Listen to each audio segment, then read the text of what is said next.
day. I was gonna say still feels like Monday a little bit. No, not quite. Randy, how you doing? I'm fantastic, sir. It's good to see you. Yeah, you too. Randy White in the house here. Was it week before last or last week?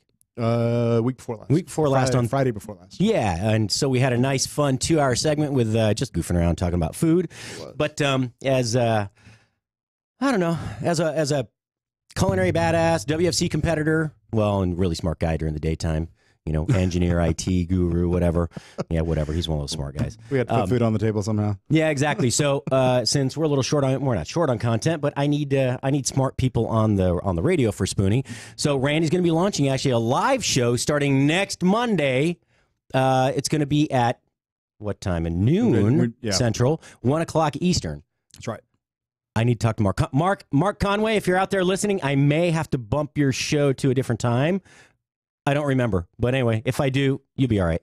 Yeah, we'll work it out. Well, his is daily, so it's okay. We'll work it out. It's all good. It's just that one day. Yeah. No. We got to give everybody the start of something bigger. Yeah, no. Absolutely not. Okay, I need to know. I can't ever find the time, or I don't make the time.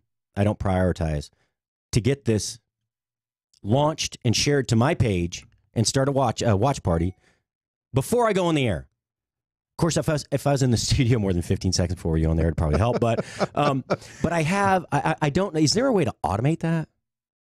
You know what? I'll have to look into that because we'll have to figure that one out because I'm not going to send it out an individual. Okay, you know why I asked you that question? Now you know how our relationship's going to go forward is every time I have a tech question, I'm going to leave Ron alone.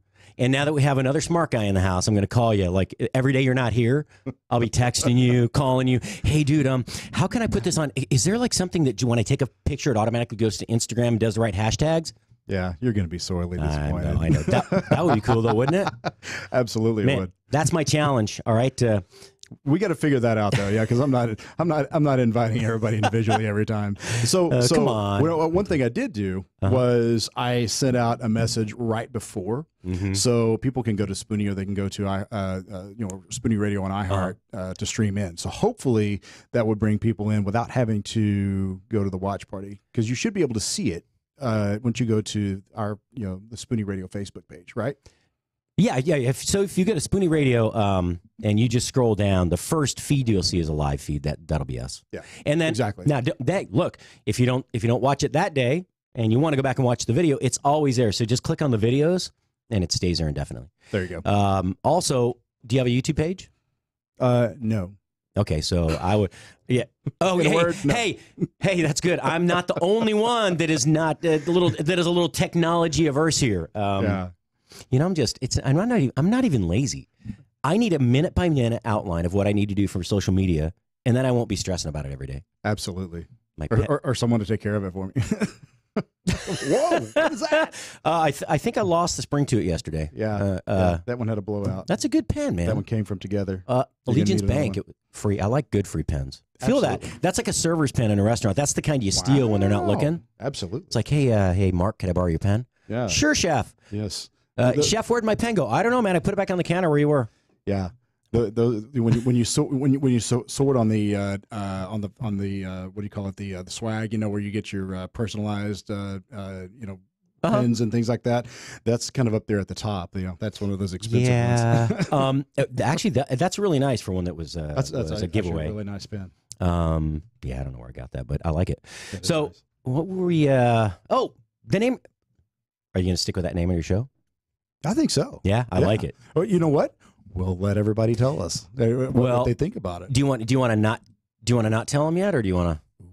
I like it. I like it. I think you should. I dig the suspense. What do you think? Well, if we don't tell them, then we can't do any sort of promotion online leading up to the show launch on Monday. So that we sucks. just say, Randy's going to have a show. We don't know what it's called yet. We can't tell you because it's a secret. So tune in at noon on Monday for It's a Secret. Yeah. No, it's going to be Into the Fire with Chef Randy White. It's going to be a fantastic show, and we're going to, I've got a lot of guests lined up and a lot of good material already, with people reaching out to me to awesome. To be on the show. So I think it's going to be great. It's funny. Nobody reaches out to me to be on the show. No, dude, I got nobody lined up. I call my sister. That's why I'm here. Exactly. Hey, Randy, what are you doing tomorrow? You gonna be around? Do you want us to go into your show? Because if you come in, we could talk about it. I'll put you on the air. And no, I mean, here's what I call my sister. My former business partner and really great friend of mine, one of my best friends, Barry First at the Fish Guy up in Bentonville, Arkansas. Yep. I call Chef Jeff Wetzel, the redneck chef. Well, the cowboy chef. He's redneck though. Yeah. I call him. He's also in Bentonville, but he's from Houston. I actually moved him up there and then abandoned his ass up there and came back. Nice. I was like, yeah, it's all yours. He's been looking for a way out ever since. Is that what you're telling me? Actually, it's a he really, digs it probably. That's a great place to be now. It is a cool place to be. Yeah. He fishes like 4 to 6 days a week. Oh, there you go. He has a new video podcast that he's doing. Or Facebook. They do some Facebook Live videos. It's called Pond to Plate.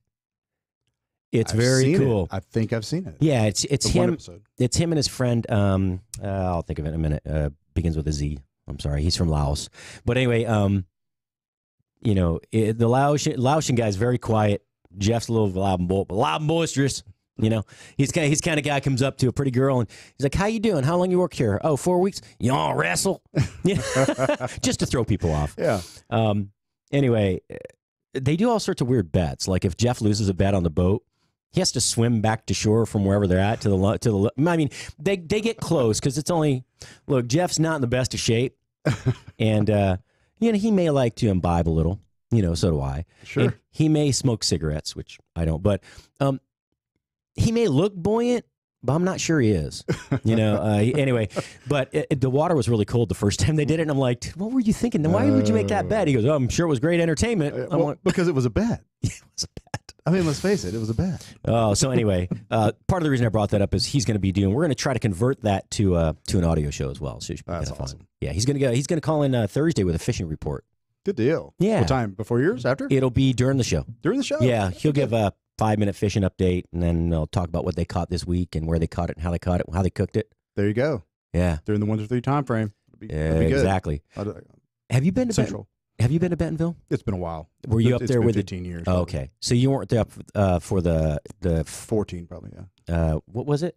I don't know if they had final table there last year, but it was the WFC regional. Yeah, no, it was it was up there at Walmart's headquarters, and I didn't go. Dude, that's such a. I'm sure it was amazing. I'm sure it was a fantastic experience. Everybody who was there said it was just great. But I have schedule constraints. I mean, it's all I can do to make it the week of WFC. So. I know. I keep trying to convince you that's where you need to take your wife for her birthday. Yeah, but that's still a point of contention in my house. She's like, yeah, appreciate that. Hey, you're welcome. Hey, so I'll bring it up again tomorrow, okay? Just in case you forget. And then again Monday, I'll probably come in and just. So here's the cool thing about live radio: you never know who's going to just jump through the door. Yeah. So don't be surprised if like Matt Locke just comes in and sits down one day and says, "Hey, dude, you want a drink?" And he'll pour you something. If that's what he's saying, he can come straight in. I'll pull the chair out for him and everything. Well, his show actually goes, what is it now? It's 11 to 2 here. I mean, no, 10 to 1. 10 to 1. 10 to 1. Okay. So we might be, oh no. Is he on over there? I think, yeah, because our show's over, it's 11 to 2. Okay. All right, because the last hour of my show, he's done an hour before I am. I used to I had a couple hours between his show and my show before, but now we cross over. So, hey, if you liked watching Matt Locke and listen to him, change channels. Come over to Spoony. Come over to the food side, right? We taste better. That didn't sound right, dude. Our food tastes better. But anyway, yeah, you just never know who's going to pop in. I love it. Say what, do what. It's fun. If Doc, it's one of the things about this place that makes it fun. If Doc were here, dude, he just come in like I had the corporate chef for Pre-Gel America, or Pre-Gel USA in. Yeah. And Sean's sitting there, and we're in the other studio. This one wasn't completed yet. Doc walks in, and we had like 5 different gelatos. And Doc just comes in, he tastes one, and he's like, "Oh, wow," and he takes the whole container. And like 5 minutes later, he comes back, he tastes another one, and he's like, "Oh, that one's even better." He takes the whole. I didn't even get to try 2 of them. I'm like, "Dude, bring it back." He's like, No, you're good." But, it's kind of crap he did. Yeah. Price of admission. Did you see the story about? Well, what kind of music do you like? Like we were talking a while ago, I like Southern rock and things like that. But I like it all almost. But I like progressive instrumental and Southern rock and stuff with a little bit of an edge. I even like country as long as it's got just a little bit of an edge to it. So do you? A few years back, maybe 10 or 12 years ago, well, they came out with Drumline, right? Mm-hmm. And then they had these Southern marching bands are really creative with their style and their flair with the music. Absolutely, they are. But some very experienced musicians that were like marching band musicians. I'm not sure if they started out at LSU, which Southern school they started at, but they started forming these groups off to the side. And they took marching style playing and incorporated that into like a jazz style of music. I'm telling you what, there's a Brooklyn by... I'll play the song for you after, and I'll look up who it is. But there's a song called Brooklyn that I listen to. It's phenomenal. When I ride my bike, I listen to it, and I get so excited that I can't listen to that song going uphill because I'll just redline the whole way. Nice. Before I get up, I'm like having a heart attack before I get to the top of the hill. But it's maybe my new intro. Yeah, I'll look it up here in a second. I'll let you know. But it's a great song. Yeah, we got to use unlicensed stuff. I'll give you the website to go to. That's okay. Well, the reason being, and I'll tell the Spoony listeners this. It's not that we have to use unlicensed music. We have a BMC license, so we can play whatever music we wanted to. Yep. That's within that library. The issue is that Facebook doesn't recognize those licenses or that we hold, and so they just shut you down. They cut your audio off for 4 seconds at a time till the music stops, and you get this little thing: hey, your audio has been discontinued because that music the music that was playing was licensed. And maybe an infringement on whatever. They'd rather act out of an abundance of caution than to take a chance on getting. And it's automated, so they just look for. So if you watched Mark's coverage at the WFC this last fall, did you notice the audio kept going out when they were doing the presentations on the main stage? The Facebook Live audio kept going out. Yes, because the music. Did. I gotcha. Yep. So I was there. I was there for the awards for most of them, and but no, we watched at least one or two of the clips later on, and yeah, I know what you're talking about. That's interesting. Yeah, it's yeah, I didn't know it did that. I mean, I saw it one day. I don't remember whose show it was here. Somebody's intro just got cut out, and then the audio was gone for a little bit after that. But yeah, and does it cut out on iHeart as well? I guess it does. No. It's only on Literally Facebook. Only on Facebook. Just the live video stream then. I think. Well. Yeah, because they're not going to edit every other video that goes. Right. Yeah, it's just the live stuff. Got it. Interesting. Yeah, it is what it is. Look, I'm not knocking Facebook. I just thought it was really interesting that that's what they do, and I think it protects them. Oh, sure. So again, an abundance of caution because everybody's too happy these days. Hey, you know what's cool though? If you have, are there any? Exactly. Oh, we'll talk about that in a minute too. Oh my God, I can't believe that story, and that's local. Yeah. Oh my gosh, I couldn't believe that. Do you have any good local bands that play your genre of music we're talking about? This, progressive Southern rock or local bands. I probably long ago, but nothing these days. But I know there are a lot of really fantastic musicians in Dallas. So. Well, what's the chef over at Gas Monkey? He was on Trey's show the other day. He was. I don't remember his name, but okay, this was just like 3 days. I'm sorry, dude. I apologize. I'm so sorry. But I don't sleep, so you got to give me a break. Right. But I mean, I'm thinking he could maybe recommend a local band to do something that's just yours. A little local. Yeah. Local That'd flair. be cool. I dig that. Because if it's not licensed and it's not out there in anybody's library for them to find, then you can do whatever you want. Sure. That'd be that would be kind of cool. Dude, I have I like it. I'd even have them in the studio if they want to promote their stuff. Why not? If I use their stuff, if I'm going to use their song, why not? Yeah, we'll bring them some barbecue. We can cook it on the electric skillet back there. Absolutely. Yeah. Make them hot dogs in the if you've seen the hot dog machine where you have the buns are warming up on top, and then they're cooking in the water, inside the carafe. So okay, sorry. You love it. I had to spit my coffee back in the cup. You love it, and you know. I do. Well, being from New York, dude, there's nothing like the New York dog. The soubrette coming out of the hot water that's gray. Absolutely. Yeah, and you're like, how many days has that been in there? Oh yeah. And then you have. You get to where you don't ask any questions. You just like, no, you don't. Hey, man, I've eaten those snap dogs off the street in Mexico down in Tijuana. You just eat. Yeah, you just eat it. Exactly. And they put this spicy kind of. It's a mix between smooth chili sauce without the horseradish chunks in it, and or the chili pieces, and ketchup. But it was awesome. I don't know. Tijuana. If anybody knows, John J. Van Ness, I'm going to call you out one more time, man. I know you're a big freaking radio star, you and Rich. Sorry, dude. I don't mean to offend you, God. But no, John J. Dude, what were those things called? Greg Patterson, you used to go down to Tijuana from San Diego with me as well. They have these little skinny, really crispy hot dogs. If anybody knows, make a comment. I probably won't see it till after the show because I'm not good at that. I'm going to stop bringing the computer in, so you don't expect me to answer, actually. Because I'm not good at it. I look after the show, they're like, at 67 comments. I'm like, right, yeah. I was trying to ping you, man. Yeah. You had a bunch last week. I got it at 5, not at 2. You had a bunch the week before. I think I told you some of your friends were saying hi and saying this, saying that. Absolutely. But yeah, I'll have to catch you later. I love it. But I'll catch you later. Oh, by the way, if I don't get 1,000 views today, Randy's here, so that should be easy. Then we're shutting down Twitter, Facebook, and Pinterest tomorrow. No, wait, again. Dude, did you hear me last week? Yes. I mean, I don't even want that kind of power. I don't, because if somebody pissed me off, I'd shut the whole thing down worldwide. Absolutely. Oh yeah, I can be a little vindictive. I'm not firmly convinced that didn't happen anyway. I mean, somebody somewhere, maybe Zuckerberg himself said, "Yeah, you know what?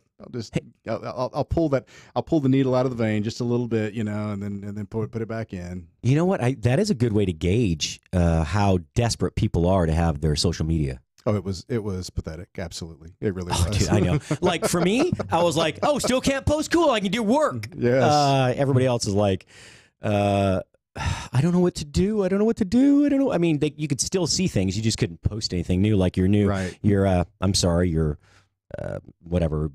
Well, the unicorn latte didn't go up online today. Sorry. Yes, right. Yeah, I'm trying to post my breakfast, and I can't, and it won't do it. Nobody cares. It's okay. Yeah, it is what it is, man. We all like that instant gratification. Get out and get some air. Even I am guilty of it. You know who Simon Sinek is? No. Okay, so I don't think anyway. He's a younger. I say younger. He's probably between 30 and 40, maybe closer to 40 now. Yeah. He's a big influencer. He does these YouTube. I mean, I'm sure he's spoken at TEDx and those kind of things. But he always gets asked about millennials. He's kind of a specialist and understands. Gotcha. And there's this 15-minute video, and it's called The Millennial Question. And this is not about just Gen Y. It's not just about millennials, but it's how dependent we are and how addicted we are to technology and instant knowledge, right? Yes. It's brilliant. And more important, gratification. Instant knowledge and gratification. Well, so dopamine. Look, Mark Zuckerberg and those guys were brilliant. When they designed Facebook, they knew that there was a dopamine response and that you become addicted to it. And one of the things Simon Sinek says is when you're sitting around your board, you send out a text to everybody, hi, and then when you get a response, you're like, hey, they like me. And that's why you keep looking at Facebook to see how many likes you get on something. Absolutely. Because when you don't get it, like young kids now don't know how to deal with that trauma. Right. They're like, I know we're off food. Shut up. I know, whatever, guys. No, that's not somebody in the booth. I'm talking to our listeners. It's a cultural anomaly that we were never able to, it could never come about before because technology was not as advanced. I mean, the first live broadcast was somewhere during World War II towards the end, I think. Yeah. That one moment changed history. The moment that news was no longer news, it was instant information. News. You know what that stands for? What? Do you?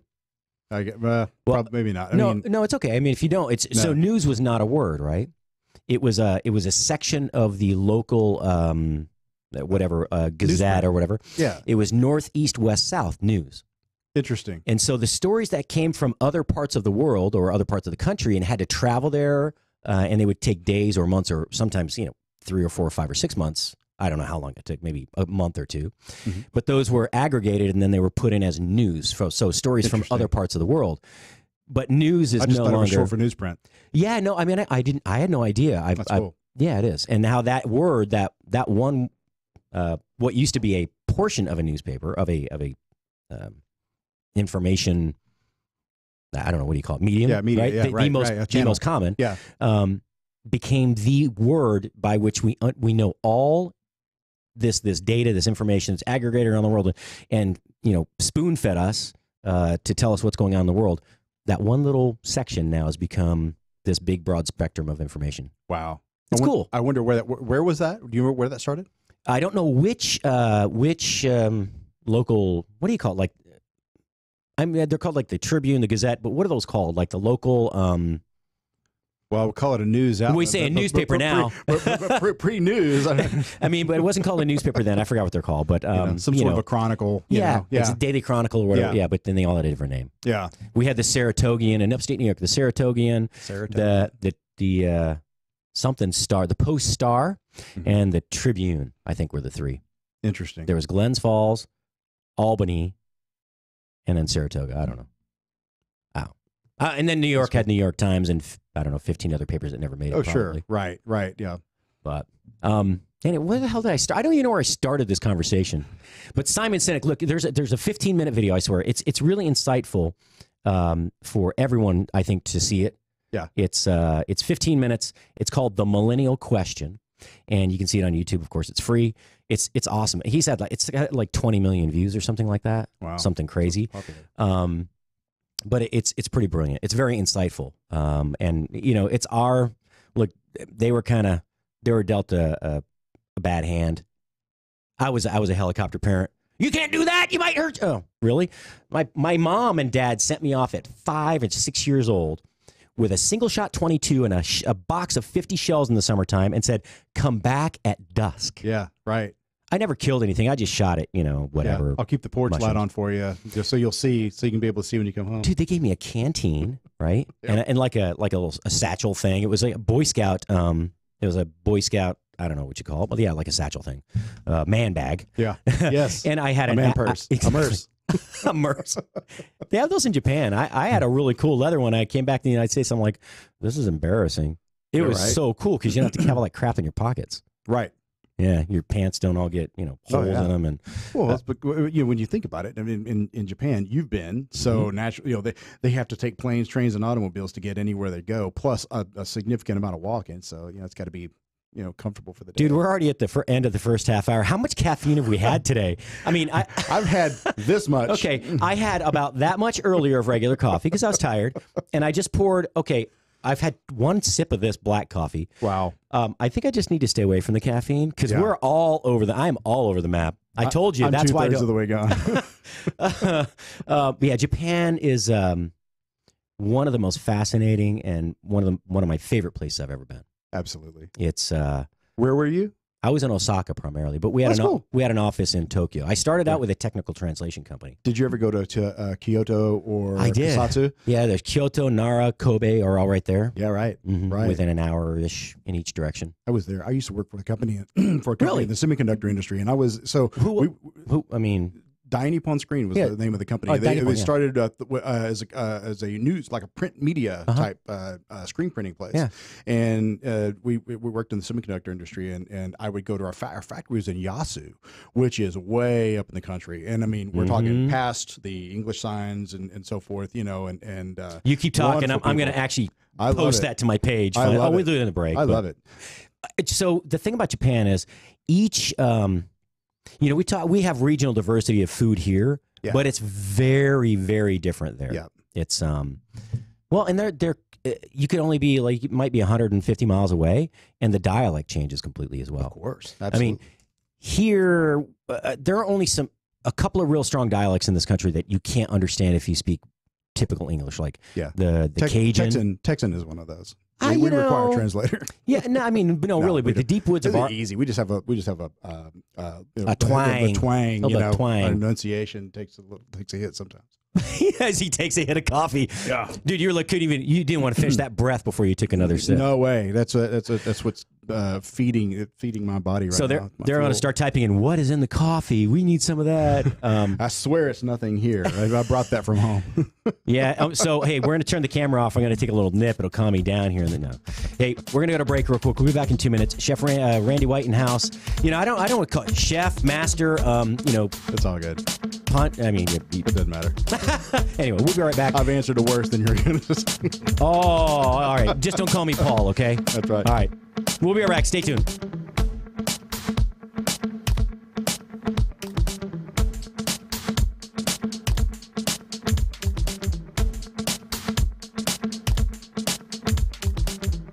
We're food and... Are you tired of high cable TV rates? Sign up for Dish today and get a $500 bonus offer while supplies last. Plus, lock in your price for 2 years guaranteed. Call All American Dish, your Dish authorized retailer now. 800-570-6630. 800-570-6630. That's 800-570-6630. Offers require credit qualification, 24-month commitment, early termination fee, and auto pay. Restrictions apply. Call for details. It looks like you're losing. I am. Are you losing weight? I am losing. I've lost about 10 pounds. How are you doing it? It's a funny name, but I've done it with Riduzone. RIDUzone.com, and the stuff works. It's, you get into all that, the molecule this and the found in that. All I can tell you is it makes you feel full, and it keeps your mind off of wanting to overeat. And also boosts your metabolism, Yes, so you're it does. burning more. Yeah, it Try it today. It's going to work for you like it's worked for Brad and countless other people. Riduzone.com. RIDUzone.com. If you are trying to quit drinking or doing too many drugs, listen to me. You don't know me and we'll never meet.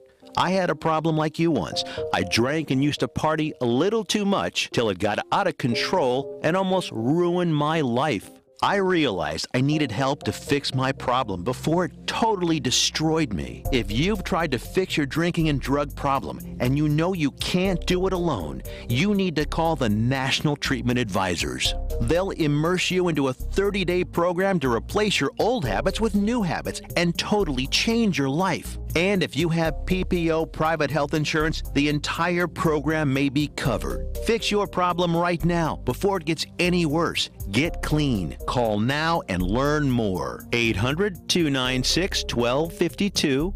800-296-1252. 800-296-1252. 800-296-1252.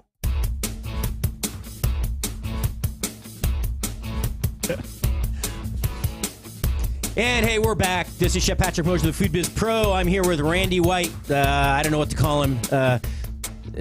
Genius Randy White, we'll just call it. Master of many trades. Master of many trades. All right. I still have not shared this to my page. So I'm going to share this really quickly. Y'all just deal with the silence for about 15 seconds. Okay, maybe 4 more seconds. Yes, I'm late. But tune in anyway, all right? But tune in. I thought Randy was going to take over and talk for me, but apparently not. You want me to take over and say a few things? Please. You know what? Remember I was I gave up bitching for Lent, so I was not bitching or complaining. I was expressing my displeasure at the fact that none of my friends from Arizona were really following or saying or commenting. Right. Especially, all right. And I even misspelled a damn word there, putting it on my own page. I'm sure someone's going to call me and tell you misspelled something. Yes, yeah. I know I did. Yeah. That's who I am. It's what I do. It's all good. Yeah. So anyway, where was I going? What did I say? You mentioned Arizona. Oh, no. None of my friends saw the post about Doc's, GoFundMe page. Yep. Thank God you're here.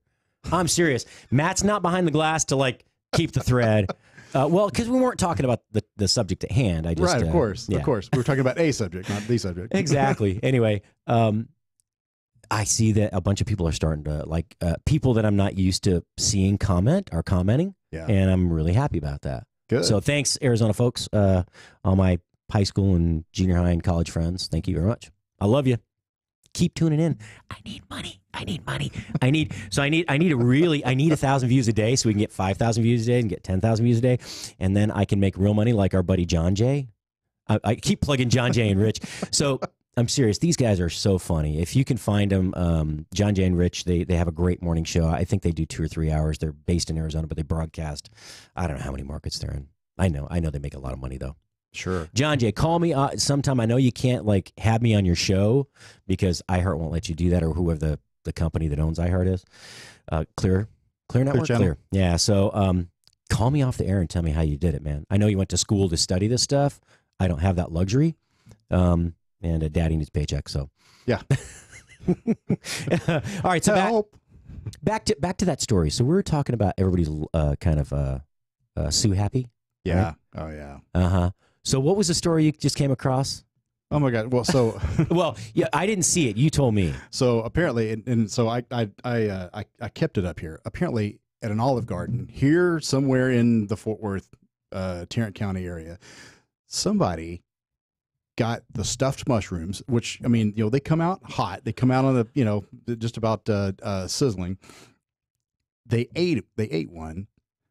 Apparently it burned their mouth, and, you know, and they can, you know, freaked out, didn't spit it out. Didn't you and I talked about this? You know, talk about personal irresponsibility. They didn't spit it out. They didn't take a drink of you know, the endless water, you know, that I'm sure, you know, the glass of water that has got to be sitting right next to them. Of course not. Of course not. So, you know, anyway, apparently this person got up and was making a big deal, and then apparently vomited somewhere in like the kitchen station or something. Yeah, somewhere close to a kitchen station, and then went to, and this is the best part. We didn't talk about this earlier. They apparently went to the ER and then got transferred by care flight, by helicopter, to the Parkland Burn Unit in downtown Dallas. I kid you not. What the hell? Oh, I freaked out about that. I'd say you're S-ing me, but you're really not. I wish. Oh my God, I wish. I wish that was a tall tale. Jeff Alexander goes, You look too relaxed. Dude, you kidding me? I couldn't even hold the cup of coffee. I was all jittery during the break. If it's me, that's because that's who I am. I don't get rattled about much. Okay. But I will say that I've had this much coffee, Jeff. So is that like from your home, or is that from? That's from my home. Okay, home brew. Oh yeah, you got the extra strength stuff. At home, absolutely. Oh, grow your own beans. It pours out in chunks. Absolutely, it's like it comes out as thick as motor oil. I love it. I made German style coffee the other day. Matt Locke was like, "Dude, this is good." I said, "Yeah, you can stand a spoon up in it." I took 3 different blends back there and blended them into one, and I like do 1.5 times the portion of coffee. Oh, of course. Oh man, I had one like half cup, and I was like, okay, I'm done for the day. Who's going to do my show? I got to go for a run. Where's Doc's headphones? I love it. Yeah. You get him a couple laps around the building. So they actually transferred her to a burn unit? Apparently they transferred her to a burn unit. Look, I know. I mean, or her. I guess it was her. Yeah, they said it was. I have a scar in my mouth from being burned. Actually, on the upper inside of my upper right jaw. Yeah. Above the molars. That scar has been there since I was like 14. Wow. And it's like a divot in there, it's like if you peeled a blister off. Yeah. But it were deep, you know, maybe it's there. It's been there forever. Oh my gosh. So listen to this. Okay. You're going to love this. And of course the headline says that you know, her attorney says death was imminent. Death was imminent. This is over a bite of a stuffed mushroom on an appetizer menu at Olive Garden. Here locally. I mean, because I thought, oh my gosh, please tell me it's somewhere else. Please tell me it's another state. Nope. Right here, homegrown. Right here in town. So it says, upon taking a bite out of one of the stuffed mushrooms, the mushroom immediately caused Howard's mouth to begin burning. Well, no lie. And then spit it out. So she allegedly began to choke and was unable to breathe, unable to speak. Howard says she frantically shuffled through the restaurant in need of help, ultimately vomiting at a kitchen station, and in the course dislodged the burning mushroom. After driving home, Howard then headed to the emergency room thinking she still needed to see a doctor. Howard determined that the burns in her mouth would in fact require medical care. Read the statement. Okay. I mean, honestly, and it goes on and on. And I'm gonna say, you know, everybody here can read, so you can read up on it yourself. But this is the best part. She's seeking damages from $200,000 to $1 million. That's one expensive mushroom. Wow. So apparently, she whoever it was missed the boat on the whole McDonald's thing 25 years ago, right? When that was where they paid $1.3 million, or I don't know, something ungodly. Yes. I think it got reduced to like $400,000 when it was all said and done. Yeah. But so here's the deal. If you read the description, I'll bet it said baked in there. Baked. Oh yeah. And have you ever had a cold raw mushroom stuffed with anything? No. It kind of sucks. It's bad.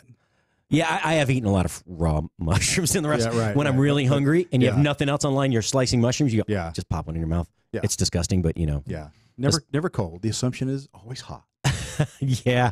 Well, I mean, some are okay, but like the button mushrooms are fine, white mushrooms. Yeah. When you get into, you know, you get like a The little brown ones, the not portobellos, but the Creminis, or are you talking about like creminis? Yeah. Creminis taste good, but they're dry. They're really dry. There's Yep. no moisture in them at all, Yep. and you're like, yeah, and it's just not cool. Now, like if I had chewing a on dry sponge? if I had a half-pound chunk of brie with that or something, I mean, at least. Nah, you still want to saute the mushrooms for the brie. Exactly. Yeah, So, how long? When did this happen? Just recently, right? I think it happened to about a week ago, March 8th. Well, I'm gonna. So what we'll do? Let's make a list of these stories that we start, and we'll follow them. Absolutely. Okay? We'll do a weekly. We need to do an update of. Oh, do you remember? Yeah, that's what we'll do because over there they do like the Friday leftovers. Yep. So over here we'll have to give an update. I like it. Yeah. Oh, and then we're gonna start doing this little man show over here, and it's going to be on Wednesdays, right? Yeah, starting Wednesday evening. next week or the week after. But about 6 or 7 o'clock at night, we'll be doing a live show here. We'll have 3 or 4 gents sitting around. Maybe you can get another. We got a lady who might come in. She's I won't tell who it is. No. She's We'll just talk very to her. I'll cool, talk to her and first. but we're But I trying to think she'll be find on. like a front of the house person, so a server, bartender, general manager. Definitely a bartender. You definitely want, because they have the best stories. Of course. A couple of guys from the kitchen, maybe somebody else from the studio will sit in. But we'll rotate through. It won't always be the same players, Yeah. but it'll be the same thing. The topic is culture, food, and whatever kind of BS we can pull out of our hats. That's and it. we're going to drink. So, How bad could that be? oh, yeah. I see. Good thing it's only an hour. Yeah, exactly. You know, Exactly. and we're going to limit. I think we'll limit it to a 1 drink per half hour. There you go. And no more than 1 drink prior to arrival. Sample sizes. Yeah, exactly. So we actually have the little solo shot cups back there. I love it. So we'll use those. What did I come across? I was talking about music earlier, right? Yeah, right. There. So if you're a cheesemonger or you're going to make cheese, you're going to be a manufacturer, then your cheese would suck. By the way, just so you know. Yeah, because I don't like a certain kind of music. Yeah. So apparently, and they just did this big study. Hip hop is the best music for improving the taste of cheese. I mean, so researchers behind they did it's a very unusual and apparently a very high profile Swiss study, and this is in Switzerland of all places. They take their cheese seriously, No. so there's got to be some credibility. Oh, they don't take it seriously. They'll kill you if you mistreat the cheese over there, or at Absolutely. least incarcerate you. Absolutely. No, your ass goes to jail, man. You're like, you cannot touch the cheese that way. Not with that cracker. No. That was a terrible. Okay, and I even speak German. That was more like a French accent. Yeah, so it was on the border, right? Well, Switzerland is a France, very Germany. unique country. They speak several languages, but Yeah. all of them speak German of Yeah. some form, Swiss German, Schweizerdeutsch, and then they speak. A lot of them speak Italian and French. Yeah. And By default, I mean, Exactly. they border they border and all these English. countries. Most of them speak English. Yeah. But they have a unique language there called Romansh, and Romansh is it's unique to that area, and it's a mixture of like Italian. I think it's Italian and French, Yeah. and it probably has some Germanic influence. But Yeah. it's Probably just developed it's over the years. only in that one area where they're kind of close to where some of the borders come together. There. Interesting. Yeah, I don't know. What does Liechtenstein speak? Liechtensteinian. I guess so. That country's so small you could carpet the whole thing. A Germanish dialect. I don't know. What if it's but like Dutch, like because it's got Belgium's right there, Liechtenstein. You have the Netherlands. I actually know where 3 countries are. It's probably the same. It's probably much the same as your little colony in Switzerland. There, they're probably. I'm sure there's a melting pot kind of culmination of. Ooh, fondue. It's a fondue. It's a party. It's a fondue of the 3 or more languages. What is Trey Chapman with Trey's Chat on Live here on Fridays? He's on from 10 to 11, which is 11 to 12 East Coast. What did he say? He needed something because what does Guy Fieri say? It's like a Flavor Town. I'm going to take you to Flavor Town. So he says it's like a rodeo in your mouth. He started saying that a couple weeks ago, and he goes, I didn't want to say it too much, but no, I'm just going to say it all the time now. So he tries to incorporate it into each show. It's pretty funny. Cool. But yeah, so they did this big study about the cheese. And the Swiss are very technical. They're very scientific. Look at their precision timepieces. But apparently, they looked at all these types of music to see. I don't know what they mean by improving the taste of cheese. Yeah, is it when you're listening to it or how it? I think that's got to be while what it making is. That's got to be what it is. but the experiment culminated at 2 separate tastings involving experts and cheese aficionados. Yeah, so it was so it evokes what an you're emotion. listening to. Yeah, I got it. Okay. Yeah, and so but they did everything from like Led Zeppelin's Stairway to Heaven to Mozart's The Magic Flute. Wow. And number 1 came in with So it was just the least of hip-hop. evils. Yeah, it's just weird, isn't it? I mean, That is kind of crazy. I wonder if because like It's upbeat. It's gotta be the beat. Yeah, it's upbeat. Yeah, there's a lot. It's high energy, so I can see that. You know, a lot of people listen to like classical music when they're down. Did you know the best before hip hop was really hip hop? I was a kid. It was in the 70s. I read this study that like hard rock was actually the best at uplifting your mood. Yeah, it's got to be that. It's that. It's just it gets the blood going. You know, maybe that's what the hell's wrong with me. That's what's wrong with me. Too much Mozart? No, hold on. I'm going to get to the point. No, seriously. Too much coffee, apparently, and not enough food. But anyway, so both panels gave the gong for the best cheese to the wheel that had been serenaded with a 1991 hip-hop classic, Jazz We Got by A Tribe Called Quest. Wow. Didn't they come out with a new album like last year or a year before on SNL? After, however many years off, yeah. And it was it was a cool performance. They didn't sound great, though, I have to say. I'm sorry. Good band. Look, out of the 80s, man. That was sometimes you lose the magic. Well, not everybody. Some of them are better off, I think, but they're not everybody. They didn't sound terrible. You know, a lot of the artists that are on SNL, though, it's a very, I know we're not talking about food. Y'all just shut up. I can hear you out there mumbling. Okay, it's okay. It's okay. It's music. It's an art. It evokes emotion just like food. It works. It's culture, dude. It's culture. Got the tie-in. But it's kind of nice to hear something raw because a lot of the performances on there are so polished and it's such a good studio they have there that I wonder if they're not like, I mean, they're cleaning it up. I know they are. Of course. But I mean, how much are they cleaning it up? Like enough to be Milli Vanilli? If you're too young to know that, look up Milli Vanilli and the what did they get the Grammys? They got a Grammy. Look up Grammys. Yeah. They had to give it back, by the way. Yeah. You read the story. It was funny. Terribly, terribly tragic. Not for them, but for us. As you know what? It ended up being tragic for one of them. One of them ended up dying. It was because he just. Bad. I mean, it was.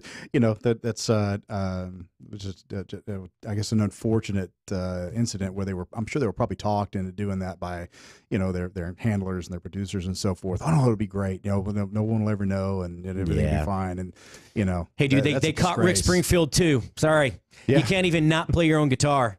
You can't. Sorry, it was a prop, and that was in the 70s. Yeah. Well, I mean, he did eventually learn how to play guitar, but when he first started and when he got really popular, it was just literally just a prop to dangle there while he was here. It made him look cool. Yeah. Well, but he pretended to play sometimes, and then they finally said, dude, that's not a chord."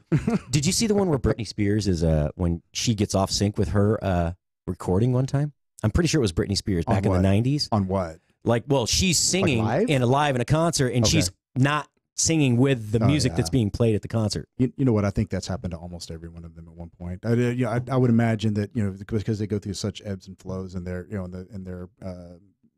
psychologically in their careers and so forth. Oh yeah, I have a feeling that probably happens more than we would care to know. But dude, Jerry Garcia had tremendous stage fright. Right, he had terrible panic attacks.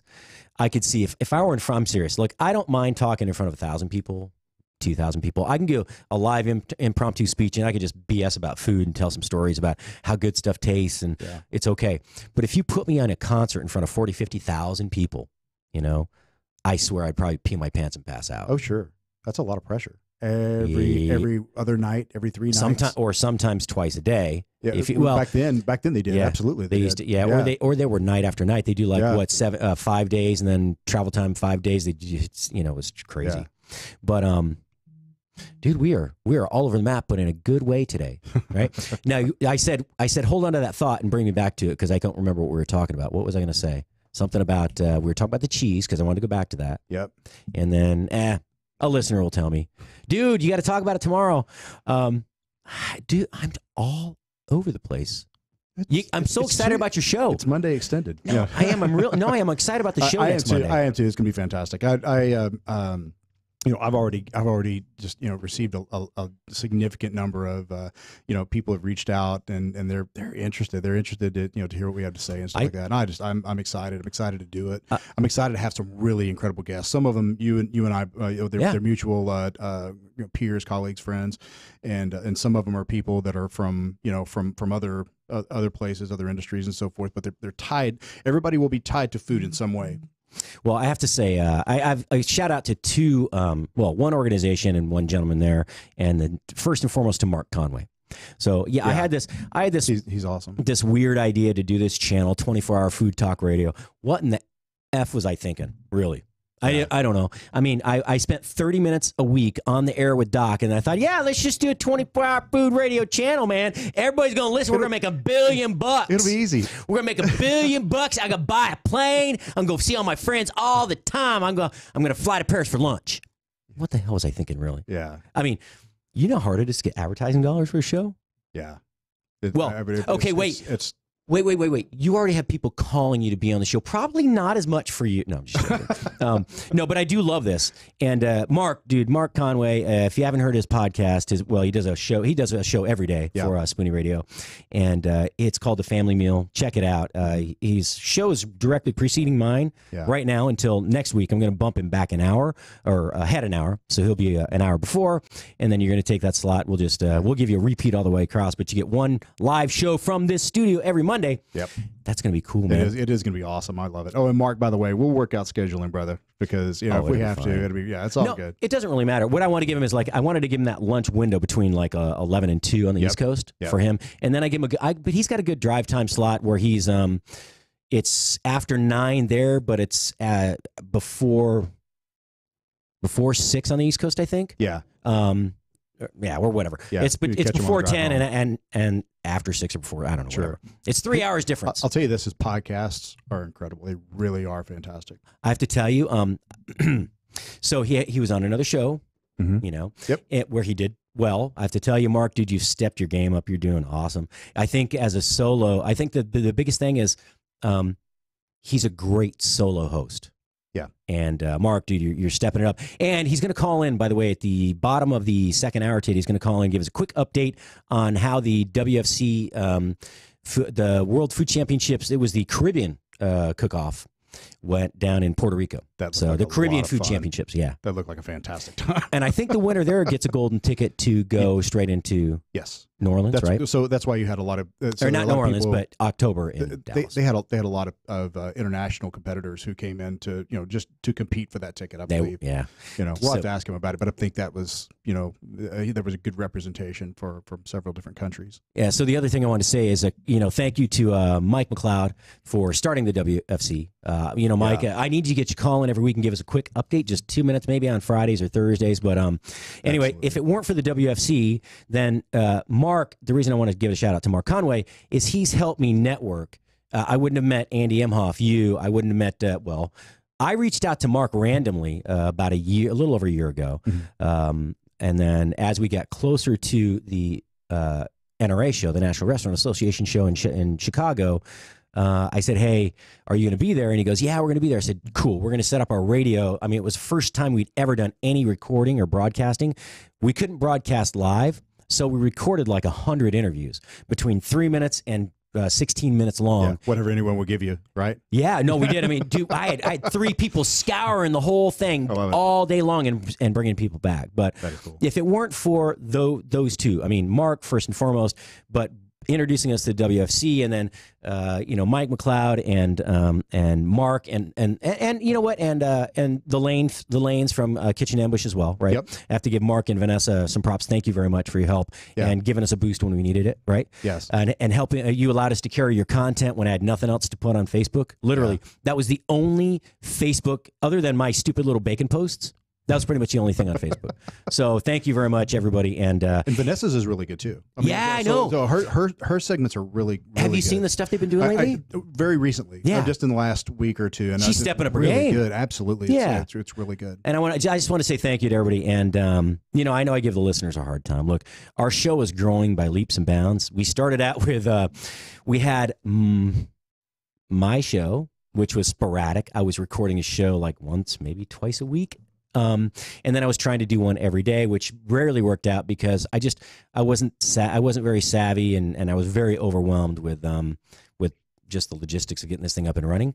And then we went to basically a couple of other weekly shows. Elisa Shakespeare, Gwen Rich does one, and Paul Petiti. I can't forget to mention him.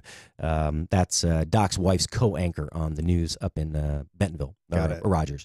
So anyway, those three, myself and Doc, that was pretty much it. We're all doing one weekly show. That was it. Yes, and now we have I'm doing 2 hours live a day. You're doing an hour a week live. Trey does an hour a week live. We have Dr. Ken Brown with the Gut Check Project. He does 2 hours a week live. By the way, Thursday show, I am the guest. Oh my God, it's funny. It's gonna be funny. So, and then we have all these other weekly podcasts. We're first run for pretty much everybody. I mean, Andy Imhoff. Yep. With Pardon My Fork. He's nice enough to edit his stuff down. Hopefully Jay Ducote's going to come on. Nice. Cody Storts with Reckless. He's changing up his format. I'm curious to see. I know he's dropping down a few shows this week, putting them in, getting them batched up and condensed down to fit our format. So I'm curious how that comes out. I mean, it's going to be great. But if you haven't seen his show Reckless or listened to it, it's pretty good. He's a good host. That's cool. But yeah, look, we got 13 shows a week now. It's fantastic. It is fantastic. It's an exciting time to be here. It really is. Yeah. So, hey, if you actually growing by leaps and bounds. If you're in the DFW area and you want to come in and you want to host a show here, come on in and do an audition. But what that means is bring something really tasty to eat. Don't spit on the table or drool. Speak fairly clearly, because if you can speak as well as I can barely speak English sometimes. You can have your own show here too. That's right. And you don't have to be a chef. That's right. And by the way, and we do all the things that he just said not to do. So, we break every single one of those rules. I only drool on the table when I fall asleep. That's right. I had a point. Oh yeah. So that I want to make sure I said thanks to Mike McLeod, the WFC, because without all those chefs aggregated and collected in one location, yes, and that network having been born, we wouldn't be where we are. There is one thing that about the WFC in general and Mike and MMA Creative. I'll tell you this: they have literally the power to change lives. They've changed hundreds. They really have of people's lives for the better forever. I mean, it's just been. I mean, I'm one of them. I'd like to think that I had a pretty good following when I was a comp barbecue guy, and I've been a chef for a long time. In different. In different capacities to the extent that I can, but, competing on WFC and being a part of it, I top 10'd in 2015 and quite literally my brand took off. So, I mean, it's been a platform that is unique in its ability to literally launch second careers in some cases, and literally it's made some of these people's dreams come true. Well, a lot of competitors, and not even necessarily winners, but a lot of competitors have ended up on Food Network. Absolutely. Yeah, it's crazy. Absolutely. They've done a great thing, and I know they're really trying to blow up this their final table portion of their competition. And I'll probably be there, by the way. I talked to Mike at the HPB Expo, the Hearth Patio and Barbecue Expo that happened in Dallas this weekend. And dude, you got to let me know. I'm probably going to be there. Got to let me know when that stuff's going on. I can't keep up with everything. No, seriously. Hey, did you know about this? I told you Joe Wilson was down here for the. Talking about HPB Expo? Yeah. No, anything. I literally I think I made that morning that I went. I guess it was Thursday afternoon that I went. That Thursday morning, I realized, oh wait a minute, it's here in Dallas. Well, no, it's here. But I mean, here's the funny thing. Like, I really my schedule is so overwhelming sometimes. Yeah. I literally will work till 1, 2, 3 in the morning. Yep. I get up at 5:30, 6:30. I don't necessarily come over here at that time. Right. I'll work on the other side of the building because it's quiet and I can focus and I actually get stuff done. Absolutely. So I'll start working at 6:37, and then I try to do some breathing and stretching in the morning so I actually don't get sick. But I was talking to Joe for 2 months about the SCA, the National Cook-Off here for the Steak Cooking Association. Oh yeah, and it's right here at Billy Bob's. Right, we talk about it. We didn't talk about it for the 2 weeks leading up to it. I forgot all about it. And I'm like, I see Joe's post the day after or the night of. I'm like, Are you kidding me? I can't believe. And Joe's one of my buddies. And by the way, he said, hey, I know those guys. He made a comment on Facebook. That's cool. So. I love Joe. He really is just a class act and a gentleman. You want to go up to you want to do the squirrel cook-off this year? If you can. It's your wife's damn birthday. I can't. Oh my gosh. All right, here's the deal. Here's the deal. We'll make it a really sweet time for your wife. She all the squirrels she can eat. Of course. Boneless even. Yeah, we'll make it boneless. Boneless. What does Joe call it? Chicken. What is it? Chicken of the tree. Chicken of the trees. Limb chicken. Limb chicken. Dude, I can't believe you've already been here an hour. That's crazy. I know. The time goes by quickly. Yeah, the cool thing is now he's going to go stand in the control booth and figure out how the hell they do the magic over there so that after his show's done, because I don't have anybody to launch my show here sometimes, and Mr. Ron back there has to play double duty. I'm going to put little gremlins in there for you. The good thing is it's all automated. We're about to make this interesting. Hey, at least you're a tech guy. Hey, thanks for coming in, Randy. Again, Randy White, Into the Fire, starts next Monday at 12 p.m. here. 1 p.m. Eastern, right here on Spoony Radio. Hey, stay tuned. We got another hour but come in. Mark Conway calling at the bottom of the hour. Ciao for now. We'll talk to you in a minute.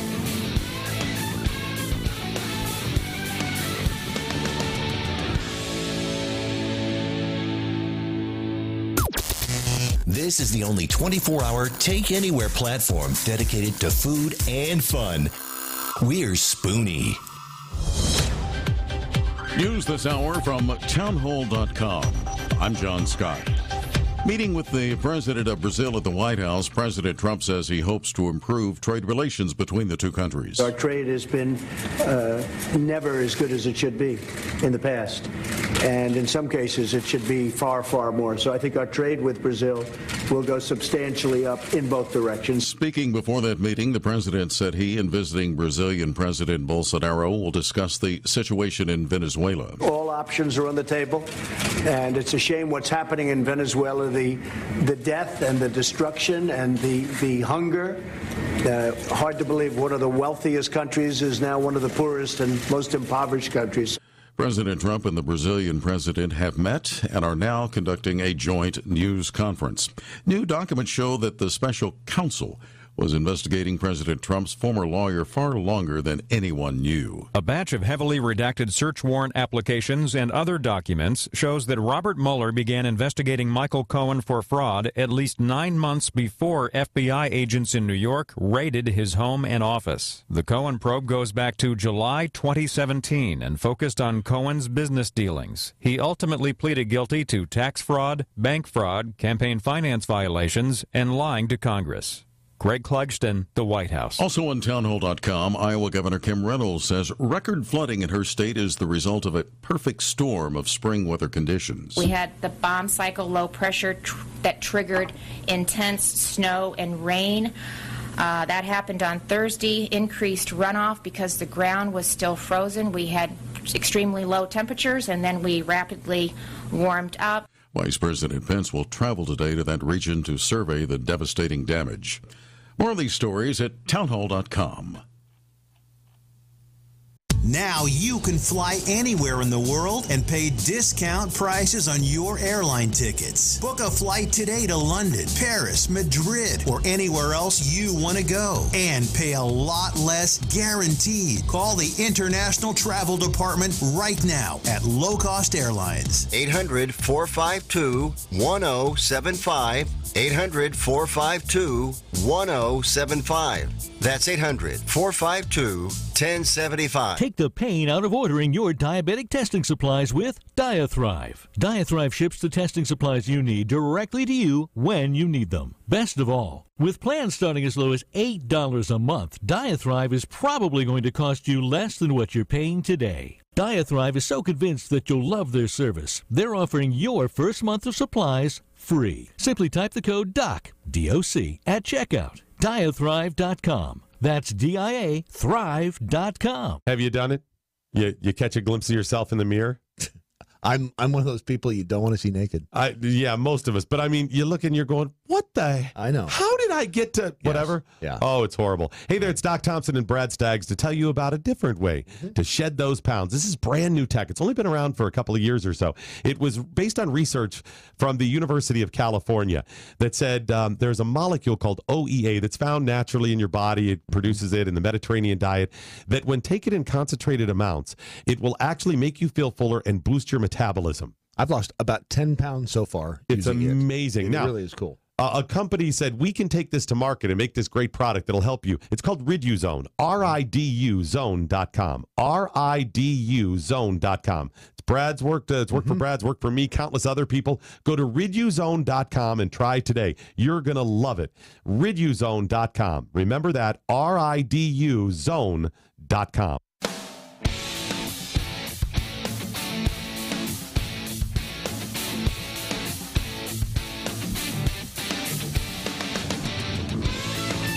And it's time for the third course of the meal. Hey, that's it. I got to start these out. First course, second course, third course, dessert. That's how I need to do these from now on. I need to write that down because, as you've noticed, my memory it might be a little shady right now. So, first... Oh, somebody's unmuted back there. Uh-oh. No, I'm just joking. I know. So actually, I'd asked Matt to teach Randy how to unmute because there was a question I wanted to ask Randy before he departs today. And since he's already out of studio, and he will actually, I wasn't joking. Randy will be learning to produce my show because we're too cheap to pay anyone. So, just joking. Hey, if anybody wants to intern here, you want to come in and make a couple bucks a day, like literally a couple bucks a day, you can come in and learn how to produce a show, get a little experience. So, hey, unmute that mic. Say hi. Hi. Look at you behind the glass. Hey, don't be stealing my bourbon voice. Did you hear me talk about bourbon last week? Ooh, and yeah, with a little bit of there's some hickory notes and don't be doing that. By the way, I was less intimidated with you reading that story because you don't have that voice. Well, you didn't do it. You have it. You didn't do it in front of me, so thank you. I appreciate you for not making me wither a little more. Hey, I want to ask you, what are your pet peeves when you go to a restaurant to dine? Do you have anything that stands out above and beyond? I mean, I have several, but... So you can... I mean, I try to be somewhat understanding, right? Because we're connected to the business. But I think my challenge is when, you walk in and people are just mailing it in. I mean, if there's no passion, passion in the front of house, no passion in the back of house, and people are just kind of going through the motions. And I mean, no passion in the front, no passion in the back? Sorry, dude, you set yourself up for that one. I love it. And all that implies. Randy's blushing, folks. And all blushing. That implies. Yeah. Okay. So, I mean, give an example of that. Well, so you got a server who's just kind of mailing it in. The hey, what do you want? Type mentality, and I just like I to. They lead the experience, right? I mean, they are the face of the organization, and, literally. Quite literally. So, I just think that it's important to be able to connect with people on a personal and emotional level if you're going to be in that business, and especially in in that capacity, because it sets the tone for everything else. But also, absolutely. I mean, but you can also see it when your plates come out of the back and they look, they're disheveled and so forth. I don't want to see 3 P's and the micros over here well placed, everything. And everything doesn't have to be placed with a a pair of tweezers. It's funny but just make it look nice. So you can tell when people take pride in their work. So and that's in anywhere. Dude, you've had a lot of caffeine.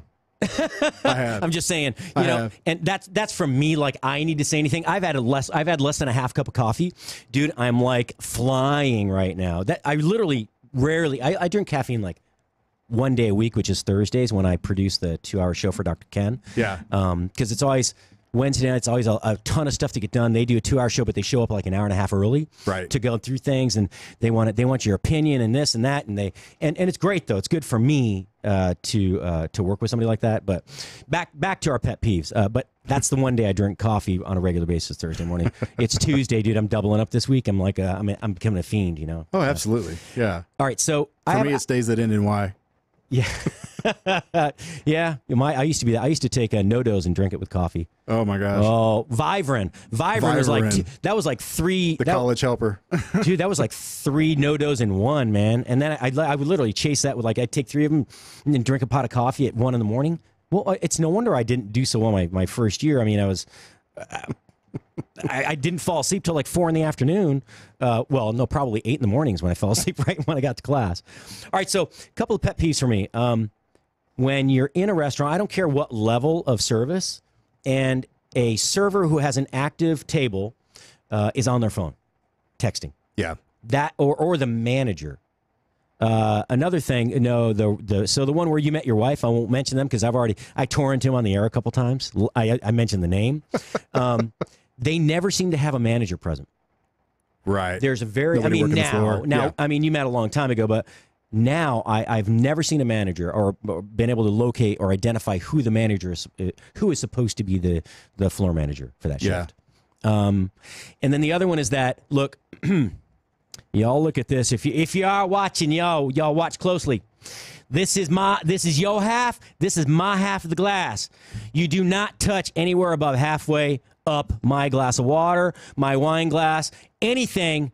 You don't touch more than halfway up the glass with your dirty hands. Because I'm telling you, y'all didn't wash your hands every time you went in the kitchen and dropped a damn dirty plate off. I know it's on your fingers. Oh, absolutely. And it's not going to kill me, but it's still nasty. Yeah, they dropped your fresh plates off, and right after they went and picked up somebody else's.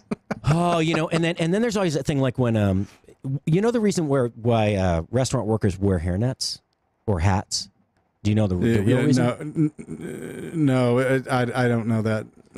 Well, I'm kidding. I don't smart ass. So just because you shave your head doesn't mean. But no. But do you know people think it's to keep the hair from falling in their food, but it's not actually. Do you know the reason? Why?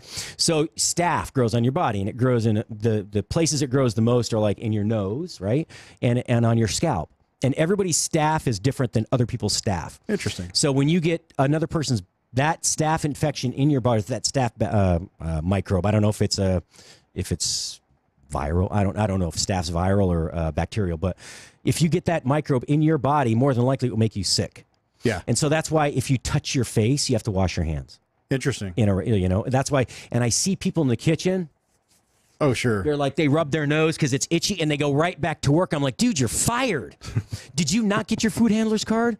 That's probably my biggest pet peeve is watching people touch their face, their nose, scratch their head, and then touch somebody's plate or food or glass. It's just sure. Yeah. Yeah. That innocent as it is, it's just not sanitary and it's not clean. It's just not good. It's a lack of education and then also oversight. A lot of times, but. I just was curious. Doc's was always having his glass full on the table. That's why so today I brought him a bottle of water. You know why? Because I can pull that back out tomorrow without doing anything. It'll still be there, right? I don't have to fill a glass every day. Are you mailing it in? No. Look, I'm smart. Plus, I end up. It is smart. Look, another one is wobbly tables. Yeah. I kind of don't like the wobbly tables either. I start trying to find something to stick underneath them. I do it all the time, and then you lift it when there's food and drink, and it's like stuff starts sliding around. I don't mind that it's there. I don't mind that it's wobbly, but I start trying to fix it immediately. So this one was really, really, really bad. For the longest time, Trey said something, and some other people were like, "Dude, is that table okay?" Oh yeah, because that one wobbles pretty intensely. No. You're gonna get bucked off. Look now, baby. No, it doesn't do it anymore. Look, it's good. It's stable. I fixed the table. All I had to do was like turn this on the base, and it tightened up, and then I just put it back in position.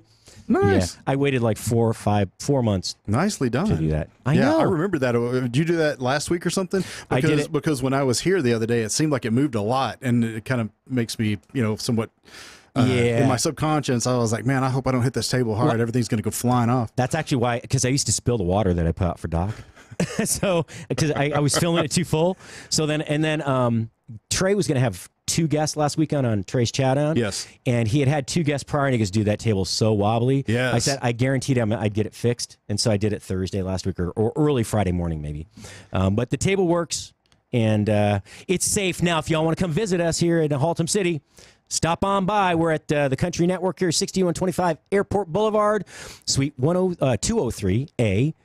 But you know what? Actually, if you just want to send us some refreshments, or if y'all got a brewery or distillery, you want to send in some swag, or better yet, something to try on the air to give you some props and a shout out, feel free. Absolutely. We want to hear from all the great Fort Worth restaurants in the area.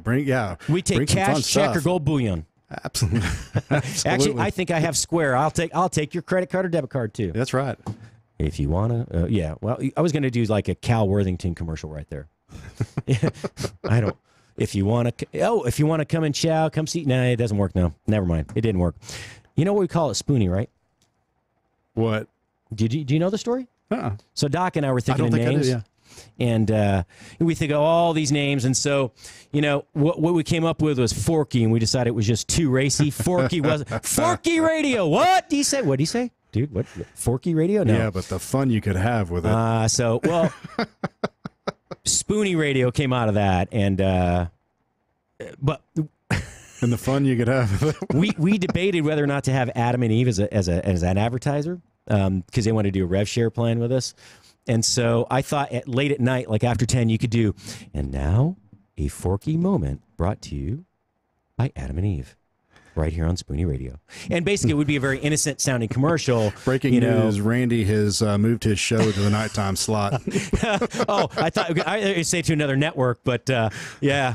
So anyway, and then my voice would break in at the middle of the commercial. Go, hey, this is a family channel. Back to the programming. It's food, dude, food. Okay, now back to our regular Spoony programming. Stay tuned for tomorrow night for another Forky moment brought to you by, something silly like that. Of course. I don't know. I think my conscience got the better of me. I mean, whatever. Look, excite up your life, folks. It was just funny. It was an interesting thought, because that was one of the first advertisers to come out of the woodwork and say, "Hey, we'll do a rev share with you." But yeah, never mind. I'm not going there. Okay. You actually, what time are you taking off? Quick. Okay. Yeah, real quick. The then. next 5-10 minutes. So while you're here, I asked you, I have this great book here, folks. If you want to know, I'm sure they still publish this, The Food Lover's Companion. This one has, I think, this is an older one. This is from way back in, this was published in, copyright 2001. So actually came out, I think 95 was the first publishing. And The Food Lover's Companion is basically culinary terms from and techniques from around the world, like a Szechuan cuisine, or Tabasco sauce, or taffy versus toffee, or tagine versus tangerine. Anyway, Moroccan stew is what a tagine is. So there's all these wonderful things. Syrah, Midori. Midori, that's green in Japanese. It's also the name of the exactly liqueur. right. Yep, Midori melon. Yeah, green melon liqueur. Yeah. I know, dude. I know my Japanese stuff. You know your Japanese? Some of the other stuff I just make it up. Sometimes nobody knows. I have had some friends call me and say, "Dude, you were totally lying." Anyway, so I used to know just enough Japanese to get my face slapped. You were riding the train in Tokyo, weren't you? Yeah. Anyway, so I asked you to look up a couple of words and see if you could stump me. Yep. And you wrote them on a piece of paper here underneath the top piece when I left. And so I'm going to look and see what the first one is. Yep. The first one is... That was the page I opened it up to. Dude, quark is the first one. Yeah. Q-U-A-R. Dude, that's German. That's like a German sour cream yogurt cross. Yeah. Good job. Yeah, so the rest of them were gimmies. I mean, they literally were mainstream culinary terms. I thought, man, I gotta make it at least marginally difficult. Well, and there are not a lot of Q words, right? No. That was where I opened it up. Okay, so quark is, again, there's a great dessert you can make. It's a couple of egg yolks, some quark, and yes, I know salmonella, blah blah blah blah. Okay, so wash the egg. Salmonella is on the outside, it's not on the inside. It comes from the chicken skin, so when it passes through the orifice, it gets it on the outside. It's on your freaking hands. Wash your hands. You can eat the yolk. I didn't say that. USDA says I can't say that, sir. No raw yolks. Just get some yolk substitute stuff or whatever comes in the little container, that you get frozen and defrosted. You eat that raw. All right, so you take that, couple egg yolks, you put in some orange juice, orange zest, and oh my God, it makes like this. It's like an orange creme brulee base, like a creme anglaise. It's got the creaminess of mascarpone without being that thick and rich. It's this great instant like pudding you can. It's phenomenal, and you serve it with some blueberries in it. Nice, phenomenal. My my host family, the Hiller family, Ansgar, Ingmar, the children, and then Jürgen and Jürgen and I'll think of it in a minute. Not Helka. What's her name? Well, my God, what was my mother's name in Germany? Oh, okay. I'm so sorry. Mutti, verzeih mir. Ich hab deinen Namen vergessen. I'm gonna die. I'm gonna burn in purgatory. I am. I'm not even Catholic. I'm not even Catholic light. So, I'm buying time here because Quetsch. Quetsch is actually a German word as well, which is a derogatory term meaning crap or shoot or I mean, the other ones were like Quenelle. Everybody knows what Quenelle is, and I don't know. That's probably a pretty good one to do too. But I mean, the two that I gave you were the ones that you're not going to find just anywhere. So what is that? What is Quetsch though? Quetsch. I mean, other than being a term for stuff, crap, something bad happening, I got to look it up. I don't know, dude. That was like 6 minutes ago. You stumped the chump, man. Huh? Q comes after P before R. Oh no, P comes before P. Jeez, man. Q U E T. Oh no, I did. All right, you know what? I did know this. Damn it. And it's pronounced catch, by the way. It's Quetch. So it's a variety of plum used primarily to make an Alsatian eau de vie of the same name. You know eau de vie, right? It's like a like aquavit in Sweden or wherever that comes from, up in Scandinavia. Yeah, it's like a spirit, right? It's like the water of life, basically. And most regions or countries have some sort of clear distilled spirit like that. Yeah. Interesting. So, Quetsch. Yeah, I got to try that. I've never heard of it. This plum is also used in desserts and liqueurs. Cool. Catch. I got to see if we can find that here. We'll have to try it now. For sure. Dude, thanks for picking liquor. Quark even it kind of stumped me a little bit because that's a term used in physics. I've never heard it used in the culinary world, so that was an interesting one. Quetsch is not actually a German term. It's Quatsch. It's an A. Damn it, I was wrong there too. But hey, dude, I know you got to run. You got to get across town and shuffle some kids around. But thanks again. I'm really looking forward to your show next week. Come in anytime between now and then. Call me, whatever we need to do. Music. I'll send you the link to the site to pick some music until we find somebody to record some live stuff for us. Yeah. And then graphics, dude. I'll see what music Adam and Eve uses on their bow chicka bow wow. It is Into the Fire with Randy White. Oh, you know what? It works for that too. It's interesting. Yeah, that name would go with that sort of show too. You know what would be funny? We could do some like little Facebook Live stuff. Oh yeah. Remember what I'm not gonna give the whole game away, but it's basically food porn. I like it. And here's another food porn short brought to you by Spoony. You get down into the Barry White baritone. Dude, if I haven't slept in like 2 days, I wake up and like, hey, this is Barry White coming at you from the other side. Chef Patrick's still sleeping. I'm just going to cover today. As you've seen, if you ever knew me when I was alive, I was a big boy. I love me some food. Yeah, you got to open your show with, yeah, I can't sing. All right, hey, thanks again. Come in anytime. All right, take care, brother. Folks, good to Randy see you. White, hit number 2, 1, 1. There you go. Yep. Thanks, man. Yeah, you're good. I can't hear you. What'd you mouth to me, man? That was rude. Just joking. All right. Hey, you got to check out Randy's show, Into the Fire. It's starting next Monday. What a cool cat. Again, so glad that I met Mark Conway. All the everybody, Kitchen Ambush guys, the whole WFC crew, Mike McLeod, and especially the Spoony listeners. Thank you for showing us some love. All right, so now I got nothing to talk about, man. My friend's going home. He's taking his toys and going home. I'm taking my ball and I'm going. So you got now you got 2 people on one team and 1 guy on the other, and this guy. How can you be? You're not a team without another person. You got to have a teammate. So, all right, I'll go back to my regular daily pontification. I've wanted to use that word for so long. It's like the 3rd time I've used it today. But my pondering of the food world and the stuff that is going on now. Let's see what we have here.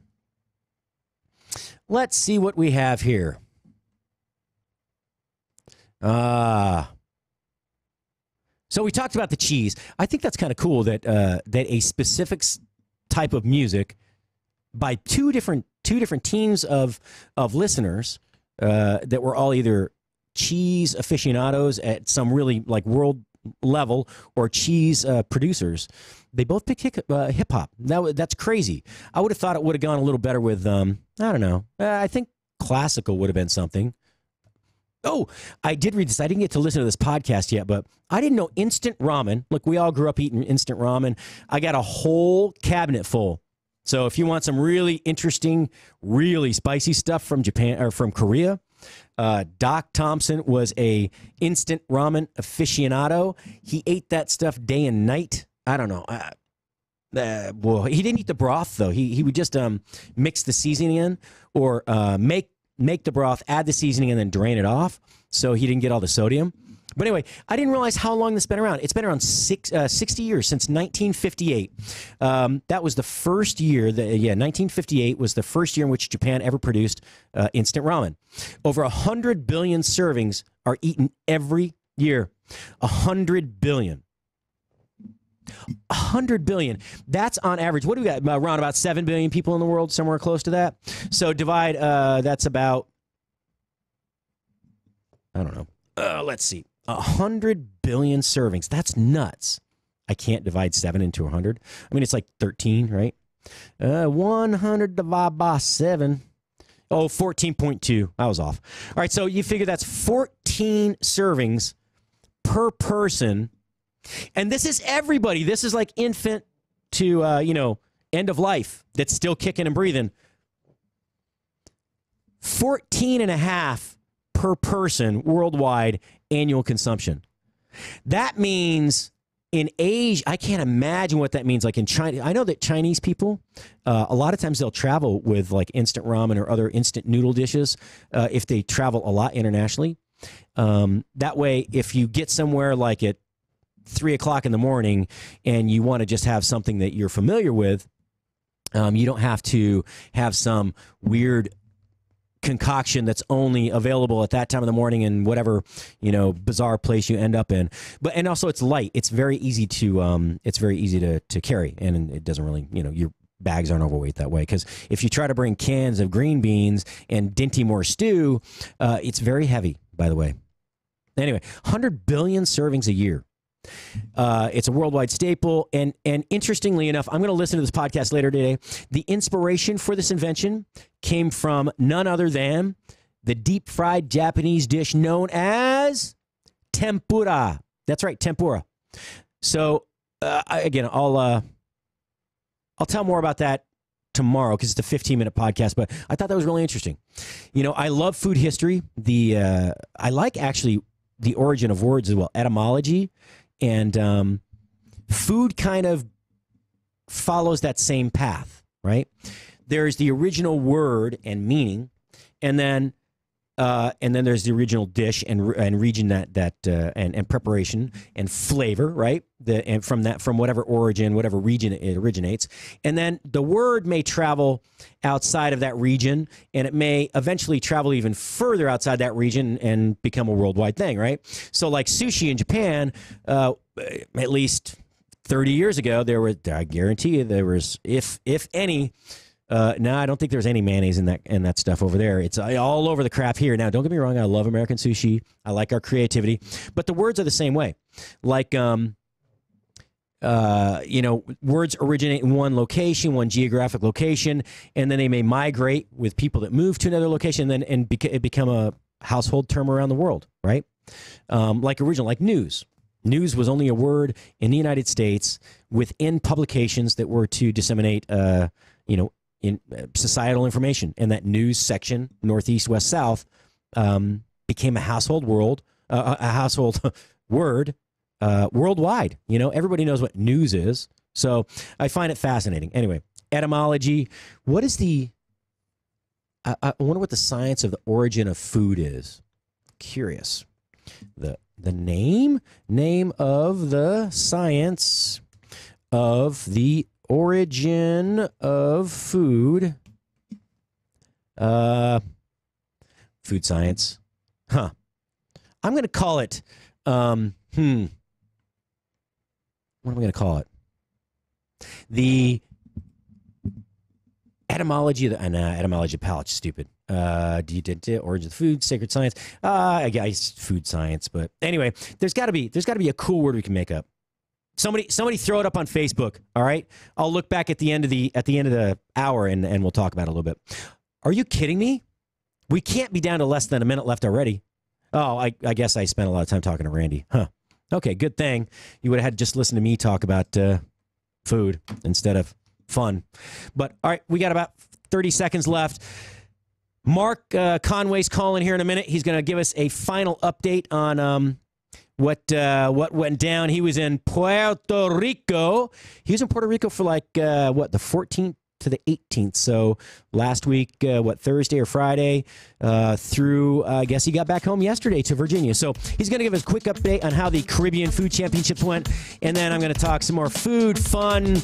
Who knows what I'm going to get into today. It's a little crazy. I've had caffeine. You don't know what you're going to get. Hang in there. We'll be right back in 2 minutes. Food Biz Pro Patrick Mosher. I'll see you in a minute.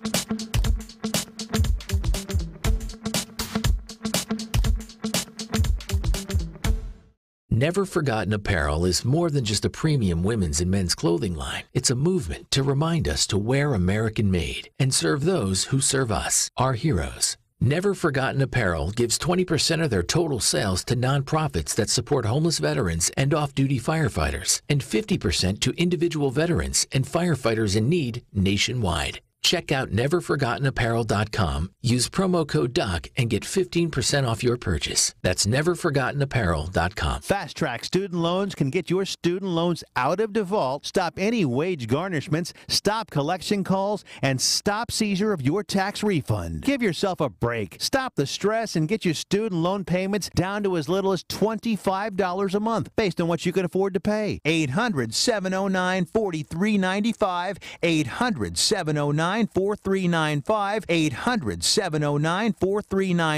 800-709-4395. If you're trying to quit drinking or doing too many drugs, listen to me. You don't know me and we'll never meet. I had a problem like you once. I drank and used to party a little too much till it got out of control and almost ruined my life. I realized I needed help to fix my problem before it totally destroyed me. If you've tried to fix your drinking and drug problem and you know you can't do it alone, you need to call the National Treatment Advisors. They'll immerse you into a 30-day program to replace your old habits with new habits and totally change your life. And if you have PPO private health insurance, the entire program may be covered. Fix your problem right now before it gets any worse. Get clean. Call now and learn more. 800-296-1252. 800-296-1252. 800-296-1252. 800-296-1252.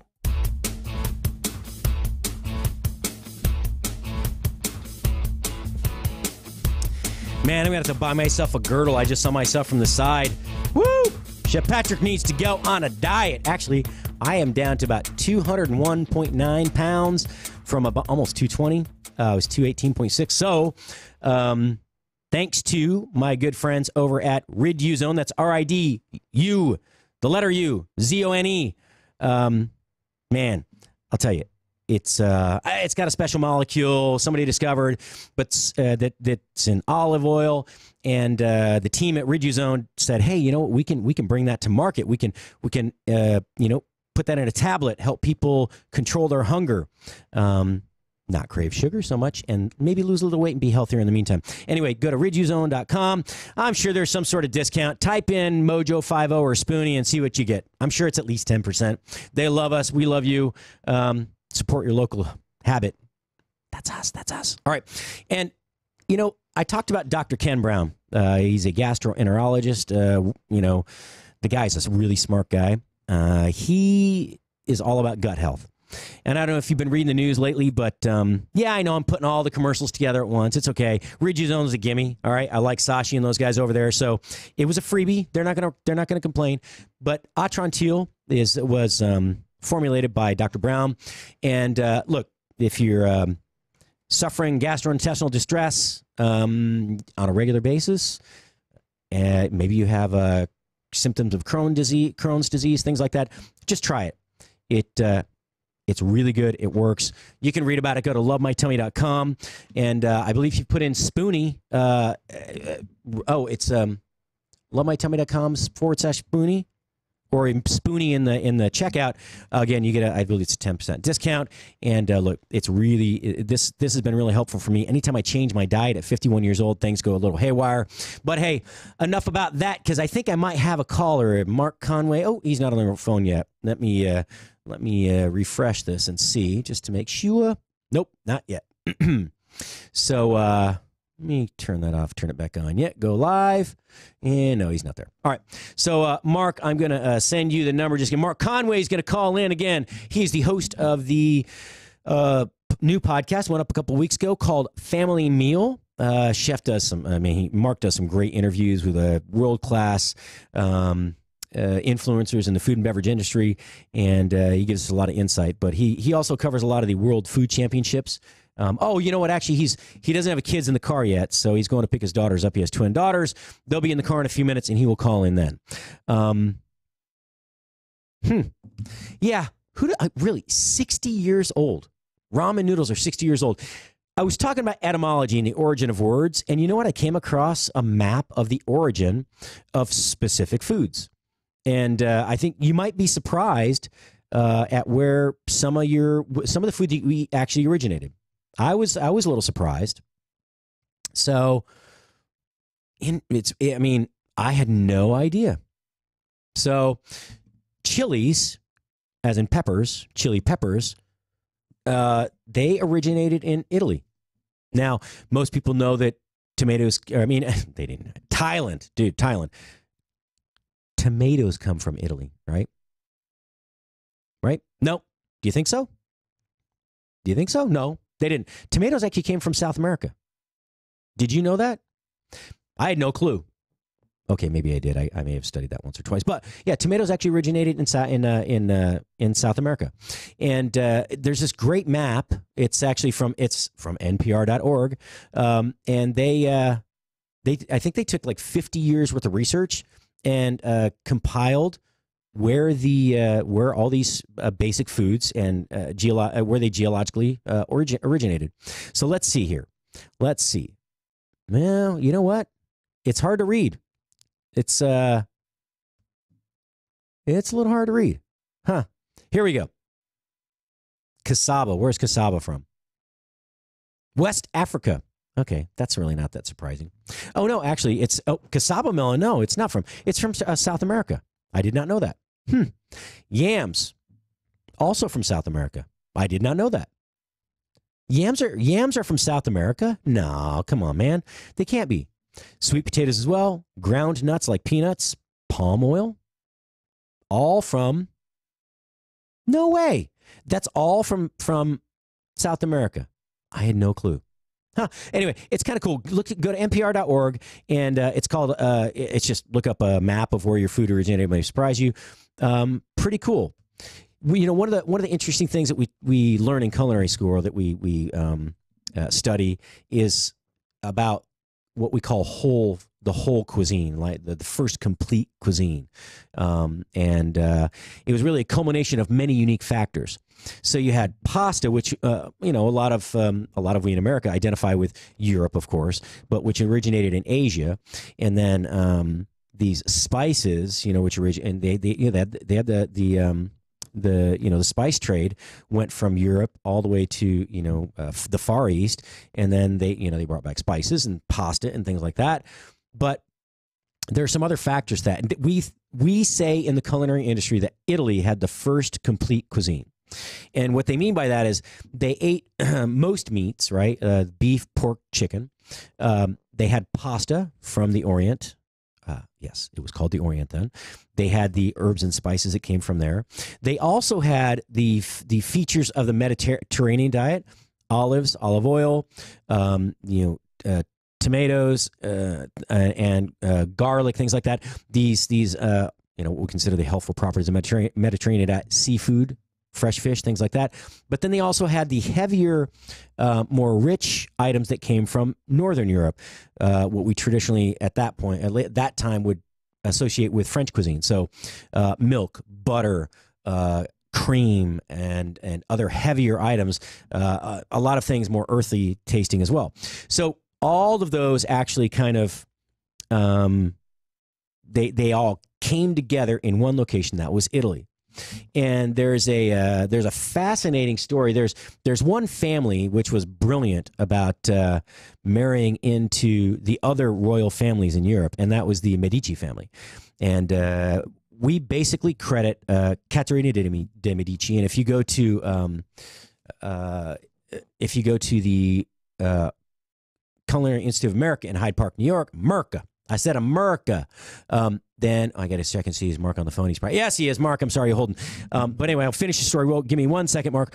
If you go there, there's the Medici room, and it's an Italian restaurant. But the Ms. Medici married into the French royal family. And when she did, she brought her chef from Italy along and basically changed the face of French cooking forever. So we basically credit her for some fundamental influences in French cuisine. But that family was brilliant. They and the Habsburg family, Habsburgs, they ruled all of Europe. But all right, that's a history lesson another time. I'm going to answer Mark because he's being so patient, being so cool to call in. Mr. Mark Conway, you there, buddy? Yeah, man. How you doing? Good, brother. How you doing, man? I'm glad you got home safely. Did you have a good time? Yeah. It was a long day of traveling yesterday, but man, it was an unbelievable trip.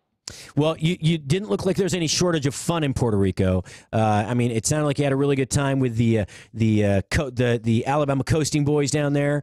And why don't you remind everybody what you were doing down there in Puerto Rico for the last 5 days? So it was a couple of things. The main thing we were down there doing was really kind of covering and talking with and seeing how the Caribbean Food Championship was going to come together and kind of be there to share that with people and share what they're doing down there, but also kind of help them build this thing so that over the next few years it just continues to get bigger and bigger. But man, it was exciting. And then we met with, everybody from Discover Puerto Rico to the fantastic people at the San Juan Marriott Solaris Casino, just all about what is actually going on in Puerto Rico. And it's not this hobbling place that has been decimated by hurricanes over and over again. They are some of the most resilient people I think I've ever seen. Yeah, I mean, it's so. One of the listeners, Zach is his name. I forgot Zach's Twitter handle, but he lives in upstate New York. He's a general contractor. He just moved to the Saratoga Springs area where my family's from, and a lot of them still live there. But there are still a few areas that are still kind of decimated, right? The rural areas, some remote places. Yep. And there's still a lot of work to be done. But he said the same thing. It's so they're so active, right? They're not sitting around going, oh, when are they going to fix this for me? They're very proactive. They're very upbeat. And if you know anyone from Puerto Rico, I have a lot of friends in New York. They are very festive people, right? They have this joy for life that you see in everything they do. They're very passionate people, and I'm glad to hear that things are really. They've made great strides in getting back to normal. They really are, and I mean, one of the biggest things we learned from everyone we talked to, well, there was two things. They said, when it came to Puerto Rico, they're starting to, for the first time, the tourism board is no longer under government control. And what that meant is every 4 years as the government transitioned or, the new party took office and that kind of thing, the tourism, basically everything got scrapped. All the people that were doing it were scrapped and new people were brought in. So there was very hard for them to get any established traction. Well, now it's independent. And now they are really starting to build steam over the last 7 months. And they said, well, we learned something important. When we polled people about Puerto Rico, their comments weren't good, they weren't bad, they were neutral. It's almost like they had nothing to say. And that's a big thing to think about, is that people just did not have an opinion about Puerto Rico. Yeah, I mean, that's the thing. A lot of people have never been there. They haven't been down there to survey what's going on and what how things have recovered or not. And getting the true reports of what's going on down there and how things have really turned around is phenomenal. So it's funny because a lot of us we overlook Puerto Rico as a vacation destination. a lot of us never think of Puerto Rico. We think of Hawaii or, Costa Rica, all these other places, Cancun. But, I mean, Puerto Rico has beautiful beaches. And dude, the view from your hotel, again, there is this sitting down all the time is killing me, dude. My hips hurt. I don't know. I feel like I'm not used to not standing and working. So my job is now open. I think you need to come down here to Dallas-Fort Worth, hang out for a couple of years. I'm going to be the man in the field. Get to go to Puerto Rico, taste all the wonderful food, see the beautiful beaches, hang out at the Marriott Solaris Hotel. No, dude. Yeah, anytime you want to switch, I'm game. It's up for grabs. I'll keep that in mind. The seat is cheap. You're right. You're right, man. Puerto Rico is wildly overlooked. I mean, it was by me. I mean, that was not a place. But you got to figure, you don't need a passport. It's not an insane flight. There's a lot of direct flights. It's not wildly expensive. You don't have to go basically camp out in a resort the whole time you're there. About the longest drive you're going to have to get to the farthest point of the island is about 3 hours. The most part, I don't think we had more than a 20, 30-minute drive anywhere we went. But you could have beach, you could have zip line, you could have, city, and I mean like a crazy wild city that just gave you those feels like going to Mardi Gras does, dancing in the streets and everything else. But then also you've got agriculture that is at its beginning. I mean, right now they said that they're importing close to 90% of their food, and their entire focus is flipping that around. No, so is that because of the devastation, or is that because they didn't typically import that much, right?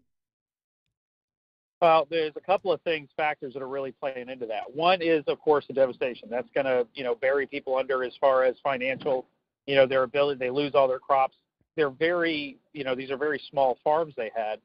But the other part of it and they've talked about it a lot, and it was funny to hear them talk about it, was this new generational mindset. They don't have anybody there interested in farming. The next generations could care less about farming. They're into tech, or they're into this or into that.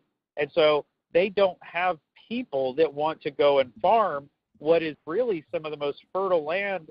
I was talking to some of the restaurants who are going what they're calling seed to table, where they're planting everything like crazy. And they said it is the most fertile soil. They can grow anything they want there.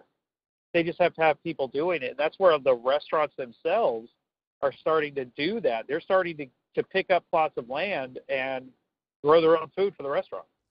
So on that note, I think this could be a niche an opportunity for someone that's smart. And look, you don't have to speak Spanish to live there, but if you speak Spanish, I'm sure it helps. But to go down there and help to propagate and develop, if you have a background in agriculture, especially produce, this is a time right now we can go down there and you can get in. This is the perfect entrepreneurial opportunity. Well, there's two things that kick into that. One, you're absolutely right, because we were listening to them talk, and there are major Fortune 10 companies that are shoveling money into building agriculture down there. They got a law passed. There's huge tax breaks. They said they have a lot of people from the mainland, the states here, that are moving down their businesses down there because of enormous tax breaks to operate a business down there. And of course, if you're going to get land, you can't get land any more fertile. Yeah, they're really incentivizing for mainlanders to. I was going to say U.S. citizens, but so there's that tricky relationship between the U.S. and Puerto Rico as a territory, and hopefully we'll get that all figured out and have a 51st state someday. But we'll get that. But I would love to go down there, and I don't want to keep you too long. I know your girl's in the car, and you were away for a long time. So, what was your favorite part about the whole visit? I mean, the competition looked awesome. I'm telling you. Who was the chef they had that took his Gulf shrimp down there? Man, he was mixing the Caribbean flavors with that. Man, he had what was that dish he had? Go ahead. Yeah, that was my buddy Chris Sherrill. That's it, Chris. Chef Chris Sherrill. He's a big Alabama guy. And it was funny. We literally went foraging through the competitors and through the really close local businesses there to pull those items together. And that dish was just made on the spur of the moment. But my favorite thing there, has got to be when we went to, zip lining, that monster zip line was everything they bill it to be. I mean, that was just mind-blowing to do that. But my favorite thing is probably when you're driving from, say, point A to point B, don't stare at your phone, because there are so many little roadside spots that over here you've got crabs that have just been pulled out and you go grab those. Over here you've got a roadside vendor. Over here you've got a little place they've got set up for beer and drinks. I mean, there's probably, if you make a 15, 20-minute drive, you've probably got 8 different spots you can stop at to get every kind of cultural food down there. We stopped at one place that was a German place, like legit German, but every one of them had great food and every one of them had an incredible view. That's awesome. So it was like, put your phone down and cruise. Well, and I think that's another thing, when you're on vacation or you're just out, when you're somewhere new, be there, be present, right? Put your phone away. Stay focused. I know it's hard for all of us to do. We all want to stay connected 24/7. Again, I recommend everybody go watch Simon Sinek's The Millennial Question. It's not about millennials. It's about how we are as a society, and we're so distracted from being here and being present by that little whatever device is in your hand or whatever flashlight is off to your right or left. But anyway, I'm getting off my high horse because I'm giving up complaining for Lent. So, I couldn't give up steak. There's no way. So any big, what was your least favorite down there? It's okay. They won't hate you for it. No, probably least favorite down there. And it's going to sound cliche, but just not enough time. There's so many things to do that you try to cram that in. We maybe scratch the surface 10% of doing so. You're a classy guy, Mark. That was a good response. I try, man. Hey, I was. Thank you again. I gave you a shout out on the air earlier. Thank you very much, because if it weren't for you and the lanes and meeting you through Kitchen Ambush and all that stuff, and you allowing me access to your your ability to reach anyone that you want to reach, but just spreading love through the network of chefs and amateur and professional cooks at all levels, and Mike McLeod and everybody at WFC. We wouldn't be doing what we're doing right now. I mean, we would have a show. We wouldn't have a channel. Just thanks, man. You're a good guy. I really appreciate you. And I have to tell you, you're getting polished, dude. I'm gonna up my act a little bit because your show sounds really good. Well, thanks, man. I've had a good mentor in you to follow behind, and I'm super stoked to be a part of all of this with Spoony. Hey, I saw that a new show got dropped today. It just actually aired right before this one. What's today's show about? Today's show is I met and sat down with Chef Ariel Rodriguez. He's a chef, a local chef there in Puerto Rico, born and raised there. Has a fantastic story about how he got that restaurant, Chef Ariel's restaurant. And, man, everything about that guy was about food and family. He's cooking with his kids all the time. It was just a remarkable person to meet down there that believes everything that I believe in. That's cool. Hey, I know you probably told him to be quiet in the back seat, but are you there? Can they hear me? Are you on speaker or are you on your phone? Hey, hang on a second. I'll let you do it. Hey, guys, right. You want to say hi? Yeah. Hang on a second here. Hey, you're okay. Look, girls, your dad can't be the only famous one in the family that gets to talk on the radio. You two get to say hello today. How you doing? Good. Did you have a good day at school? Speak up a little bit. Yeah. All right. Well, hey, your dad's a pretty smart guy, and he's a really nice guy. So do what he tells you, unless it's something that tastes yucky and you don't want to eat it, okay? Then you don't have to eat it. Tell him Uncle Patrick said so. Okay. I'm just teasing. All right. Yeah, hey, I didn't mean to. I hope I didn't embarrass you. But, hey, when you all come down here, I can't wait to have you guys in studio. And, yeah, it's going to be a fun time. Hey, Mark, go spend some time with the girls. And thanks again for calling in. We'll chat later. We'll chat tonight. You got it. All right, thanks, man. Good, Hey, and thanks for bringing back the news from Puerto Rico and the Caribbean Food Championships. If you did not get a chance to watch Mark's his live coverage and some of the recorded stuff that they broadcast, check it out. Go to Mark Conway. You can actually probably also look up. You can use the hashtag or @ and look up family meal, and you'll come across some of his posts. You can go to Spoony Radio. He tagged us in almost every one of the posts. It was awesome. I'm sorry I missed the zip lining. I'm sorry I missed the food. I'm sorry I missed the view. But I'm glad Mark was there to cover it for us. All right, so back to me. Actually, I'm going to go ahead and shut down the phones. We're going to go to off air. Sorry, no more calls, folks. The lines are closed for the day. I will open them up tomorrow, though, for the first hour of the show. So if you'd like to call in, try to stump me. Don't try to stump me. There are food terms I don't know. You all know that. But if you stick to Japanese, I'm pretty good with that. But we may call in and I don't know what we'll talk about tomorrow. Maybe what you have as leftovers in the fridge, we'll try to make up some food. Or if you just want to call in and talk, I do have an offer I want to make. If, I've been a restaurant consultant, business consultant in general for about, a long time. But the last 10 years, I've really focused on restaurants and very specifically restaurant openings, new concept development, ideation to open, basically. But if you have a business, you're at a standstill, you have a new startup concept that you want to get off the ground, if you email me at info@Spoony Radio and put in the title consultation, free consultation, I will give you a 15 to 30 minute consultation. We'll set up a time. We'll schedule a call. I'll give you a 15 to 30 minute consultation on how you can launch your business, how you might be able to grow your business, look at more niches you haven't looked at. Look, if you have a business that's been around 25 years and it's dying, typically that's not something I might be able to help you. I will talk to you about it. If it's food service related, absolutely. But, any idea you have, throw it at me. I will give you 15 to 30 minutes of time. And, maybe I can give you some low-hanging fruit, some ideas that you may not have thought of. That's one of my passions is seeing people, individuals, grow a business from scratch, ground up. I love the stories like Paula Deen, right? She had got out of a marriage, single mother, two sons, one son. I don't remember. Anyway, she went around, she had no way to make an income. She didn't have a career before that. So she baked pies and other goods, and they went out and sold them through the neighborhood. And she did really well, got really famous for that. And look, man, she had two concurrent TV shows and books and, all sort of movie deals. I'm sure she's been I know she's been in movies. But I mean, you too can be famous. Look at Mrs. Fields.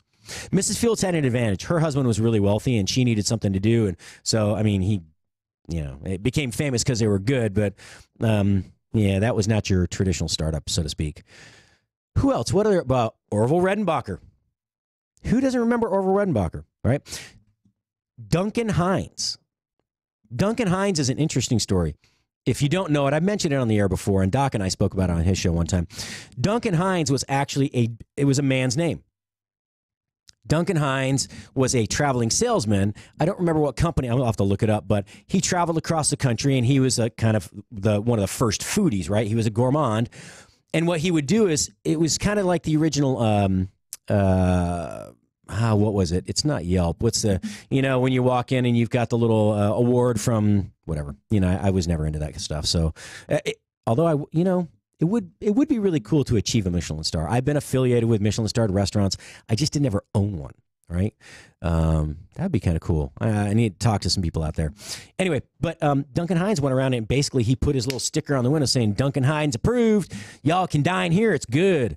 I don't know where the whole Southern accent's coming out from. Maybe because I'm getting used to speaking with that, and it's kind of fun to accentuate it.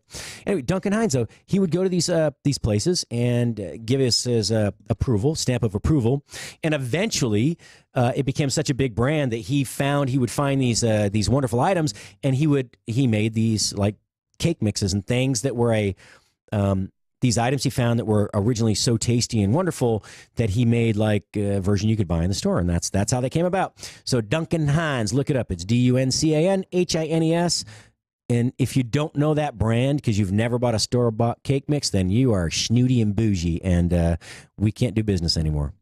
Look, there's nothing wrong with buying a cake mix unless you're gluten, off the shelf.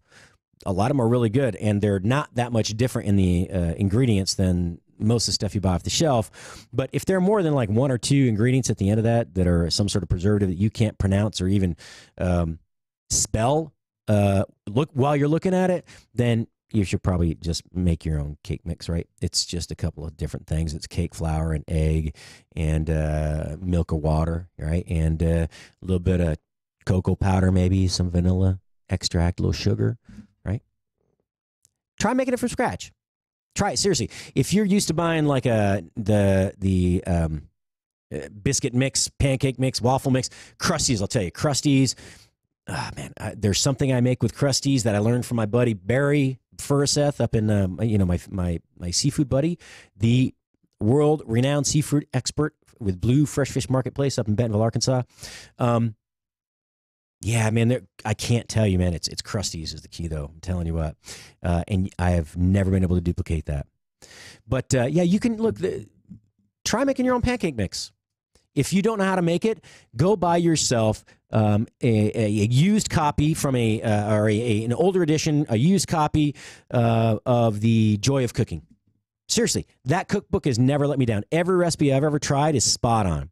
So anyway, and hey, you know what? Actually, if you need something that's gluten-free, then you should go to SpoonyWildRice.com. That's SpoonyWildRice.com. The Nostalgia folk, the folk from up north, actually, they're going to be here in studio on Monday on my show live. They're going to come down to visit. Jay and Lori, they founded the company 30 years ago. They have a wonderful gluten-free product. It is the only native grain in North America, or the only ancient grain native to North America, the only grain at all native to North America. Go to SpoonyWildRice.com. It's very good for you. Again, it's gluten-free. It's high in fiber. It's a superfood, dude. Check it out. But they have some great waffle mixes that are actually, they're supposed to be a side dish called polenta. Turn them into waffle mix so you don't have to make it from scratch. Anyway, that's SpoonyWildRice.com. And if you put in, Spring 10, you get 10% off your entire order. All right, folks, that's it for me and our sponsors and my friends, Mark and Chef Randy White. We're done for the day. Come back tomorrow. I'm sure I'll have something fun to talk about. Remember, you are cheap. Ciao for now.